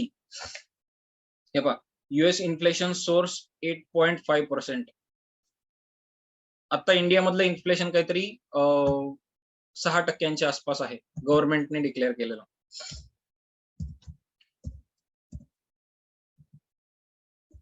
इंडिया इन्फ्लेशन रेट आपल्या इथला अजून डिक्लेअर व्हायचा आहे, पण तो साधारणतः 6 ते 7% आसपास आपल्या इथला महागाई दर आहे असं गव्हर्नमेंट साधारणतः याच्या वेळेस सांगितलेलं होतं बघा, बजेट जेव्हा डिक्लेअर झालं ना फेब्रुवारीमध्ये तेव्हा. पण बिलीव्ह मी, जेव्हा गव्हर्नमेंट सांगतं आमच्या इथं 6% इन्फ्लेशन रेट आहे, तेव्हा तो 10% असतो. गव्हर्नमेंट खोटं बोलतं का? नाही. गव्हर्नमेंटचा जो इन्फ्लेशनचा रेट असतो, महागाईचा दर असतो, तो कशावरनं काढला जातो? तर ग्रेन बास्केट म्हणजे गहू, तांदूळ, डाळी, कडधान्य याचं एक ऍव्हरेज प्राइस काढली जाते आणि मागच्या वर्षीशी ती कम्पेअर केली जाते. पण गव्हर्नमेंट जेव्हा एखादी गोष्ट खरेदी करताना, तेव्हा गव्हर्नमेंटचं होलसेल म्हणजे 1,00,000 टन, 5,00,000 टन अशा अमाउंट्स असतात. गव्हर्नमेंटचं रिटेल आहे 1,000 टन, 2,000 टन, 5,000 टन. आता तुम्ही बघा, बातमी दाखवली मी तुम्हाला. भारताने 11,000 टन तांदूळ पाठवला श्रीलंकेला मदत म्हणून. डोनेशन आहे गव्हर्नमेंटचं ते. 11,000 टनाचं डोनेशन. आपला होलसेल 25 किलो, 30 किलो, 50 किलो असा येतो. सो गव्हर्नमेंटच्या गोडाऊनमध्ये एका दिवसात जेवढं अन्न वाया जातं ना, तेवढा आपला होलसेल आहे. त्यामुळे आपला जो रिटेल आहे ना, हा खूपच अगदीच क्षुद्र आहे गव्हर्नमेंटच्या दृष्टिकोनातून. गव्हर्नमेंटचा होलसेल 1,00,000 टन, गव्हर्नमेंटचा रिटेल 1,000 टन. आपले जे होलसेलर आहेत त्यांचा होलसेल म्हणजे आपण ज्या होलसेलरकडे जाऊन मुंबईला किंवा पिंपरीमध्ये जाऊन किंवा अगदी रविवार पेठेत जाऊन जे 2 पोती 5 पोती आपल्याला होलसेलमध्ये विकतात, ते दुकानदार जेव्हा होलसेलमध्ये बाय करायला जातात 2 ट्रक 3 ट्रक हा त्यांचा होलसेल असतो. आपला होलसेल 1 पोतं 2 पोतं. आपला retail 1 kilo 2 kilo 5 kilo 10 kilo. महिन्याला गहू किती लागतो? एका माणसाला 5 किलो, 3 किलो, 4 किलो प्रत्येक माणसानुसार वेगळा. त्यामुळे विचार करा, गव्हर्नमेंट जो महागाई दर देते तो 1,00,000 टनांच्या हिशोबाने देते आणि आपल्याला काढायचा आहे 1 किलोच्या हिशोबाने. त्याच्यामुळे फरक कुठे पडतो मी तुम्हाला सांगतो. गव्हर्नमेंट जेव्हा बाय करतं, पणन मंडळाकडे येऊन शेतकरी जेव्हा गहू विकतो, तेव्हा त्याला तिथला हमाली चार्ज द्यावा लागतो, वजन करायचा चार्ज द्यावा लागतो. तो त्या गव्हाच्या किमतीमध्ये ऍड होतो. गव्हर्नमेंटकडनं जेव्हा राज्यांच्या गोडाऊनला पाठवला जातो, सेंट्रलकडनं जेव्हा राज्यांकडे गहू पाठवला जातो, तेव्हा जाताना सुद्धा हमालीचा दर दिला जातो. वजन करण्याचा चार्जेस पे केले जातात. ट्रान्सपोर्टचे चार्जेस पे केले जातात. स्टेट गव्हर्नमेंटकडे जेव्हा येतं तेव्हा त्याचं परत हमाली आली, त्याचं परत वजन करण्याचा खर्च आला. स्टेट गव्हर्नमेंटकडनं जेव्हा वेगवेगळ्या ठिकाणी रेशनिंगच्या दुकानात किंवा इतर धान्य दुकानात, आपल्या जनरल धान्य दुकानात डिस्ट्रीब्यूट केला जातो, तेव्हा परत हमाली गोडाऊन मधनं ट्रान्सपोर्ट म्हणजे ट्रकमध्ये अपलोड करायची हमाली वेगळी, ट्रान्सपोर्ट कॉस्ट वेगळी, त्याचं वजन करण्याची कॉस्ट वेगळी पाठवताना. जेव्हा दुकानांमध्ये माल पोहोचतो तेव्हा वजन करण्याची कॉस्ट वेगळी, तेव्हाची हमाली वेगळी, असं 5 ते 7 वेळेला ते ऍड होत जातं. त्यामुळे रिटेलचा महागाई दर हा नक्कीच जास्ती असतो. मी तुम्हाला लॉजिकल प्रोसेस समजावून सांगितली की आपला महागाई दर जास्ती का आहे. त्यामुळे आपला महागाई दर हा जेव्हा गव्हर्नमेंट सांगतं त्यांचा गव्हर्नमेंटने डिक्लेअर केलेला महागाई दर हा 6% असतो, तेव्हा आपला साधारणतः त्याच्या 50% ते 60% जास्ती असतो. आता जेव्हा युएस इन्फ्लेशन रेट 8% दाखवतोय ना, बिलीव्ह मी तो 12 ते 13% आसपास आहे. भारतातला साधारणतः आता गव्हर्नमेंटने डिक्लेअर केलेला आहे 6 ते 8% दरम्यानचा. आपला आता 10 ते 13% दरम्यान महागाई दर आहे आणि पुढच्या वर्षभरात हा आणखीन वाढणार आहे. आणि पुढच्या वर्षभरातच नाही, 2025 पर्यंत हा काय लेव्हल पर्यंत जाऊ शकतो आपण कल्पना करू शकत नाही. भारतामध्ये तेवढी फार अवघड परिस्थिती येऊ शकणार नाही. याच्या मागचं कारण आपलं इन्फ्लेशन साधारणतः पुढच्या 5 वर्षात 20% जाऊन थांबेल. कंडिशन आपले गव्हर्नमेंटने जर आणखीन नवीन कुठली फायनान्शियल पॅकेज दिली नाही तर. हे इन्फ्लेशन 20% का जाणार? तर इंडियन गव्हर्नमेंटनी साधारणतः 15 ते 20% पॅकेज इकॉनॉमीला, आपल्या जीडीपीच्या 15 ते 20% पॅकेज एप्रिल 2020 मध्ये दिलेलं होतं जेव्हा मार्केट क्रॅश झालं. 20 लाख कोटींचं पॅकेज होतं. त्यामुळे ते तेवढंच इन्फ्लेशन ऍडजस्ट होणार त्या पॅकेजनुसार, जे 2 वर्षापूर्वी दिलं. त्याच्यानंतर आणखीन काही पॅकेज आता इथून पुढे जर डिक्लेअर केली तर तो महागाई दर मी त्यावेळेस तुम्हाला कळवीन की आणखीन इन्फ्लेशन किती वाढणार आहे. पण जर्मन गव्हर्नमेंटनी त्यांच्या जीडीपीच्या 60% पॅकेज दिलेलं आहे. त्यांच्या इथला महागाई दर साधारणतः पुढच्या 5 वर्षात 60% पोहोचेल. म्हणजे 2020च्या कंपॅरिझन मध्ये 2025 पर्यंत त्यांच्या इथं 60% वस्तू महाग झालेल्या असतील. जी गत श्रीलंकेची झाली ती 2025 पर्यंत 2026 पर्यंत जर्मनीची होणार आहे. US गव्हर्नमेंटनी ऑलमोस्ट 40% पॅकेज दिलेलं आहे. त्यामुळे तिथं सुद्धा 40%च्या आसपास 2020च्या कंपॅरिझन मध्ये 2025 पर्यंत 40%नी वस्तू महाग झालेल्या असतील. आपलं गव्हर्नमेंट खूप मी कुठल्याही पक्षाचा भक्त नाहीये, पण जे आहे ते आहे. मला जे फायनान्शियल मार्केटमध्ये दिसतंय ते दिसतंय. पण जगभरातल्या बऱ्याच देशांची अवस्था श्रीलंकेसारखी होणार आहे. पण मग त्याचा फटका आपल्याला का बसणार आहे? साधी गोष्ट आहे, काही देशांना आपल्याला मित्र राष्ट्र म्हणून टिकवून ठेवणं भाग आहे. जसं श्रीलंकेला आता आपण 11,000 टन तांदूळ पाठवलेला आहे. तसं जर काही देश आपले जर मित्र देश असतील आणि ते महागाईमध्ये होरपळायला लागले आणि त्यांची इकॉनॉमी कोलॅप्स व्हायला लागली, तर त्यांना अन्नधान्याची मदत करून वाचवणं हे आपलं कर्तव्य असेल. मग त्याचा फटका आपल्याला का बसेल?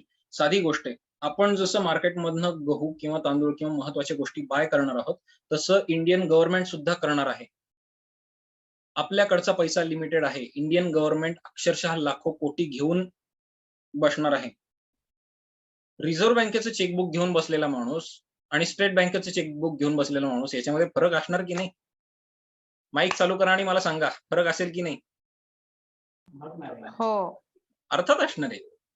रिझर्व्ह बँकेचं चेकबुक नक्कीच मोठं आहे. त्याच्यामुळं गव्हर्नमेंट जेव्हा खरेदी करायला उतरतं ना, आपल्यासारख्यांचा पाड नाही लागत तिथे. म्हणून आपल्याला तयारी करून ठेवायची. आणि आपल्या चुकांमुळे नाही, त्या देशातल्या सरकारच्या चुकांमुळे. पण नाईलाजाने आपल्याला त्या देशांना मित्र म्हणून टिकवून ठेवायचंय, कारण त्या देशांकडनं आपण काही ना काहीतरी खरेदी करतोय. जसं श्रीलंका. श्रीलंकेकडनं आपण कधीतरी तांदूळ खरेदी करतो मधनच आपल्याला गरज लागली. श्रीलंका हा आपल्या दृष्टिकोनातून डिफेन्सच्या दृष्टिकोनातून सुद्धा महत्वाचा आहे. जसं युक्रेन हा आता रशिया आणि अमेरिकेमधल्या युद्धासाठी म्हणजे युद्धभूमी ठरलेली आहे, तसं श्रीलंका हा भारत आणि चीन मधल्या युद्धभूमीचं सगळ्यात महत्वाचं क्षेत्र आहे. आता तिथं डायरेक्ट युद्ध चालू नाहीये. आता श्रीलंकेमध्ये भारत आणि चीन यांचं फायनान्शियल वॉर चालू आहे. कोणीही याचा अंदाज बांधलेला नाहीये, पण मी हे तुम्हाला धाडसाने सांगतोय. आणि हे पुढच्या 5 वर्षात त्या लेव्हल पर्यंत जाणार आहे, ज्याची आपण कल्पना नाही करू शकत. आणि त्याची आपल्याला तयारी करायची. ती कशी करायची, काय करायची हे मी तुम्हाला सांगेन. आणि पुढच्या 5 वर्षात काय घडणार आहे, ऍक्च्युअली शब्द सुद्धा मी तुम्हाला माझ्या इनर सर्कल मधल्या लोकांना सांगेन. पण आपल्याला तयारी करायची, हे एवढी गोष्ट लक्षात ठेवा. आणि आपल्याला त्याचा इन्फ्लेशन रेटचा फटका बसणार आहे. चायनानी ही बातमी आता तुम्हाला कुठेही मिळणार नाही, पण साधारणतः जून ते ऑक्टोबर 2021 ह्याच्यामधल्या जर तुम्हाला चायनामधल्या बातम्या बघायला मिळाल्या, तर बघा मी शोधून दमलो. मला ती मिळाली नाही. त्यावेळेस मला ती अचानक मिळालेली होती. सापडली, मी ती बघितली, नंतर महिनाभरात ती बातमी गायब झालेली होती. चायनीज गव्हर्नमेंटचा Googleवर आणि Facebookवर खूप मोठा कंट्रोल आहे. त्यामुळे Googleवर विश्वास ठेवू नका. जरी आपण आता Google समोर असलं तरी सुद्धा. ती बातमी गायब झालेली. ती बातमी अशी होती, चायनीज गव्हर्नमेंटनी त्यांच्या जनरल पब्लिकला मेसेज पाठवलेले होते, अन्नधान्य खरेदी करून ठेवा म्हणून. एका रात्रीत चायनामध्ये गव्हाचे भाव 40%नी वाढलेले होते. हा मेसेज चायनीज गव्हर्नमेंटकडनं आल्या. पण त्याच्यानंतर सुद्धा गव्हाचे भाव मोठ्या प्रमाणात वाढलेले आहेत. चायनीज गव्हर्नमेंट जून 2021 पासून इंटरनॅशनल मार्केटमधून मोठ्या प्रमाणात गहू खरेदी करते. गहू, तांदूळ, धान्य मोठ्या प्रमाणात खरेदी करते. अमेरिकेमध्ये मोठ्या प्रमाणात पोर्क फार्म म्हणजे डुक्कर पालन करणारे जे खाणे आहेत, जसं आपण आपल्या इथं पोल्ट्री म्हणतो, कोंबड्यांच्या पोल्ट्री आहेत, तसं डुक्कर पालन करणारे, त्याच्यानंतर बीफ म्हणजे आपण इथं खात नाही, पण गाय किंवा म्हशीचं मांस तयार करणारे जे लँड्स आहेत, मोठमोठे फार्म्स आहेत तिथे, बीफ फार्म्स किंवा पोर्क फार्म्स, त्याच्यामध्ये चायनाने मोठ्या प्रमाणात इन्व्हेस्टमेंट केलेली. आणि मेजॉरिटी तो सगळा प्रॉडक्ट एक्सपोर्ट होतो चायनामध्ये. चायना वाटेल तेवढे पैसे देऊन आता अन्नधान्य खरेदी करत आहे. बाकीचे देश याच्यामध्ये होरपळणार आहेत आणि आपल्याला त्या देशांना मदत करून वाचवावं लागणार आहे. आपलं गव्हर्नमेंट टेक करणार आणि त्याचा आपल्याला कुठं ना कुठं सेटबॅक असं नाही बसणार आहे, पण आपल्याला आपल्या खिशाला त्याचा थोडासा फटका बसेल. आपल्या खिशाला 4 पैसे जास्ती मोजावे लागणार आहेत. ते ऍक्च्युली ज्यावेळेस जास्ती मोजावे लागतील त्याच्या आधी जर तुम्ही प्रिपरेशन करून ठेवली ना, तर तुम्हाला वस्तू महागात नाही स्वस्तात मिळतील.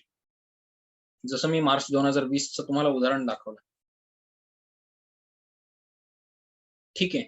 आणि ह्याच गोष्टींवरनं माझा अंदाज आहे डिफेन्स सेक्टरमध्ये भारत फोर्सकडे माझं आता लक्ष आहे. आणि जेव्हा डिफेन्स सेक्टर चालतो ना, तेव्हा फार्मास्युटिकल सेक्टर चालतोच चालतो. बुलेट नुसती एकटी विकली जात नाही, बुलेट बरोबर बँडेजही विकलं जातं. नोट डाऊन करून घ्या हे वाक्य. बुलेट बरोबर बँडेज विकलं जातं. सो पहिल्यांदा फायनान्शियल वॉर घडेल, पहिल्यांदा ट्रेड वॉर घडणार आहेत इथून पुढं. आणि त्याच्यानंतर ज्या गोष्टी घडायच्या त्या घडतील. त्या कशा घडतील, काय घडतील, कधीपासून सुरुवात होणार आहेत याच्याशी रिलेटेड सुद्धा मला सिग्नल आतापासून मिळतात. मी तुम्हाला त्याच्याविषयी माहिती देईन. आलं लक्षात? काही प्रश्न असतील तर विचारा, नाहीतर आत्ताचा जो आपला अनालिसिस आहे, न्यूज अनालिसिस, त्यातला एक महत्वाचा टॉपिक मी तुम्हाला शिकवला. महत्वाचे ओपिनियन्स मी माझे तुमच्या बरोबर शेअर केले. तुम्हाला याच्यामध्ये जर काही शंका असतील, काही प्रश्न असतील तर विचारून घ्या.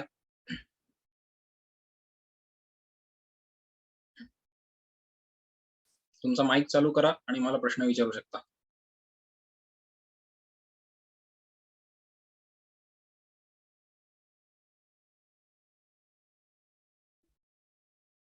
कोणाला काही प्रश्न नाहीयेत?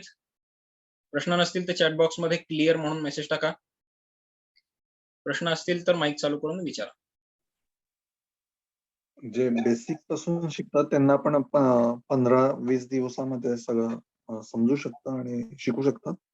हो शिकू शकतात. आणि या फीज मध्ये तुम्हाला वर्षभर पुढं माझ्याकडं कुठलाही ट्रेनिंग प्रोग्राम फ्री मध्ये अटेंड करता येतो कितीही वेळा.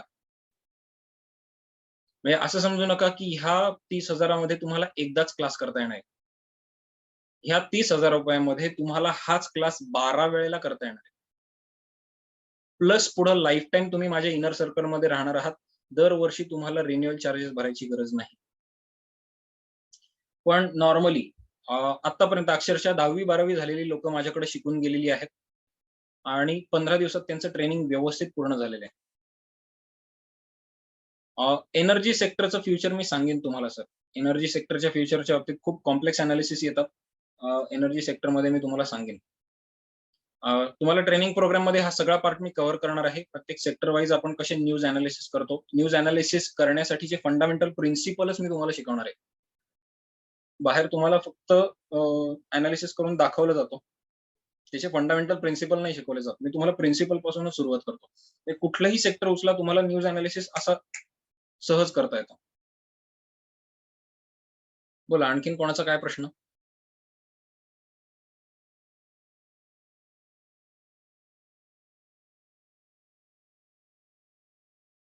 तुम्हाला अनुभव घ्याल तुम्ही त्या की मागच्या बॅच मध्ये माझ्याकडे जे स्टुडंट शिकून गेले, सुरुवातीला असंच त्यांनाही प्रश्न पडलेला होता की 15 दिवसात आपलं ट्रेनिंग पूर्ण होईल का, आपल्याला शिकून समजेल का? शेअर मार्केट शिकणं अवघड नाहीये. मार्केटमध्ये मी तुम्हाला फ्रँकली सांगतो, अक्षरशः वर्ष 2-2 वर्ष चालणारे सुद्धा क्लासेस आहेत, 3-3 महिन्याचे क्लासेस आहेत. त्याच्यामध्ये मेजॉरिटी पोर्शन काय कव्हर केला जातो मी तुम्हाला सांगतो. शेअर मार्केटचा इतिहास सांगितला जातो. मला सांगा, इंडियन शेअर मार्केट म्हणजे बीएससी कधी स्थापन झालं ही माहिती तुम्हाला काय उपयोगाची आहे? एनएससी ची स्थापना कधी झाली, सेबी कधी स्थापन झालं, या सनावळ्या पाठ करून काय फायदा काय? बरोबर आहे. म्हणजे मान्य आहे, इतिहासामधनं काही गोष्टी आपल्याला कळतात, पण मार्केटमध्ये लाईव्ह ऍप्लिकेशन मध्ये त्याचा उपयोग नाही ना. मार्केटमध्ये उपयोग कशाचा आहे? इथून पुढे मार्केट काय करू शकेल, मी तुम्हाला हे शिकवणार आहे. इथून पुढे मार्केट काय करणार आहे हे कसं ओळखायचं, आणि याचे प्रूफ्स तुम्ही बघितले. क्लास ऑनलाईन आणि ऑफलाईन अशा दोन्ही पद्धतीने होतो. ऑफलाईन होतो, मी इथं चिंचवडमध्ये राहतो, तिथं माझ्या घरी होतो. ऑनलाईन होतो झूमवर किंवा टेलिग्रामवर आपला ऑनलाईन क्लास होतो. सो ज्या कोणाला ट्रेनिंग घ्यायचं आहे त्यांनी मला तसा मेसेज करा की मला एप्रिल महिन्यामध्ये ट्रेनिंग पाहिजे. एप्रिल महिन्यामध्ये तुम्हाला 50,000चा क्लास 30,000 मध्ये करता येईल. 40% डिस्काउंट आहे. 3 मे नंतर अक्षय तृतीयेच्या सकाळपासून हा डिस्काउंट राहणार नाही. तो डिस्काउंट 40% 25% येईल. म्हणजे 50,000चा क्लास तुम्हाला 37,000 करता येईल. आता केलात तर 30,000 3 मे नंतर केलात तर 37,000 आणि 1 जून नंतर मात्र कुठलाही डिस्काउंट मिळणार नाही. तुम्हाला करायचं असेल, खरंच खूप फायदा होतो आणि तुम्हाला प्रॉफिट मिळाल्यानंतर तुम्हीच इतरांना सांगाल की हो आम्हाला हा प्रॉफिट झाला. ठीक आहे. आणि तुमचं बँक अकाउंट बोलेल तुमच्याशी. मला याच्या पलीकडे काही म्हणायचं नाही. तुमचं बँक अकाउंट तुमच्याशी बोलेल. ज्यांना पाहिजे त्यांनी मला मेसेज टाका की मला QR कोड पाठवा, मला क्लास करायचा आहे. मी तुम्हाला खात्री देतो, जे मी दाखवलेले आहेत प्रूफ ते तुमच्या बँक अकाउंटला तुम्हाला दिसतील. ठीक आहे. थांबवूया आजचा सेशन. तुम्हाला काही प्रश्न असतील तर आणखीन विचारा. चॅट बॉक्समध्ये विचारा किंवा तुमचा माईक चालू करून विचारू शकता. मिनिमम कॅपिटल 5,000 रुपयांपासून सुद्धा आपण इन्व्हेस्ट करू शकतो F&O मध्ये सुद्धा. ज्यांना साधारणतः 25,000 ते 30,000 रुपये कमवायचे त्यांनी साधारणतः 5,000 ते 10,000 रुपये जरी गुंतवले तरी सुद्धा तुम्हाला कमवता येतं, व्यवस्थित कमवता येतं. काही प्रॉब्लेम नाही. मी तुम्हाला शिकवतो कसं करायचं ते. कारण मी तुम्हाला तसे प्रूफ्स दाखवलेले आहेत. आणि ज्यांना अगदीच खूपच जास्ती पाहिजे ते साधारणतः 50,000, 1,00,000, 2,00,000 जेवढे तुम्हाला शक्य आहे तेवढे तुम्ही घेऊन बसू शकता. काही प्रॉब्लेम नाही. ठीक आहे. आणखीन काही प्रश्न असेल तर विचारू शकता. 2 मिनिटं आपल्याकडे वेळ शिल्लक आहे. बोला.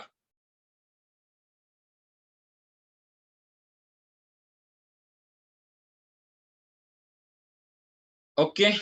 थांबवूया आपण आजचा सेशन. तुमच्याशी सगळ्यांशी भेटून बरं वाटलं. बरं टेलिग्राम चॅनलला सबस्क्राईब करा. याच्या मागचं कारण इनर सर्कल मधल्या लोकांना मी टेलिग्रामवर अनालिसिस पाठवत असतो आणि टेलिग्रामवर मला फॅसिलिटीज खूप जास्ती मिळत असतात. त्याच्यामुळे मी काही महत्त्वाच्या गोष्टी, महत्त्वाच्या डॉक्युमेंटरीज सुद्धा तुम्हाला शेअर करू शकतो. बोला, कोणाला तरी काहीतरी प्रश्न होता, माईक चालू झालेला होता.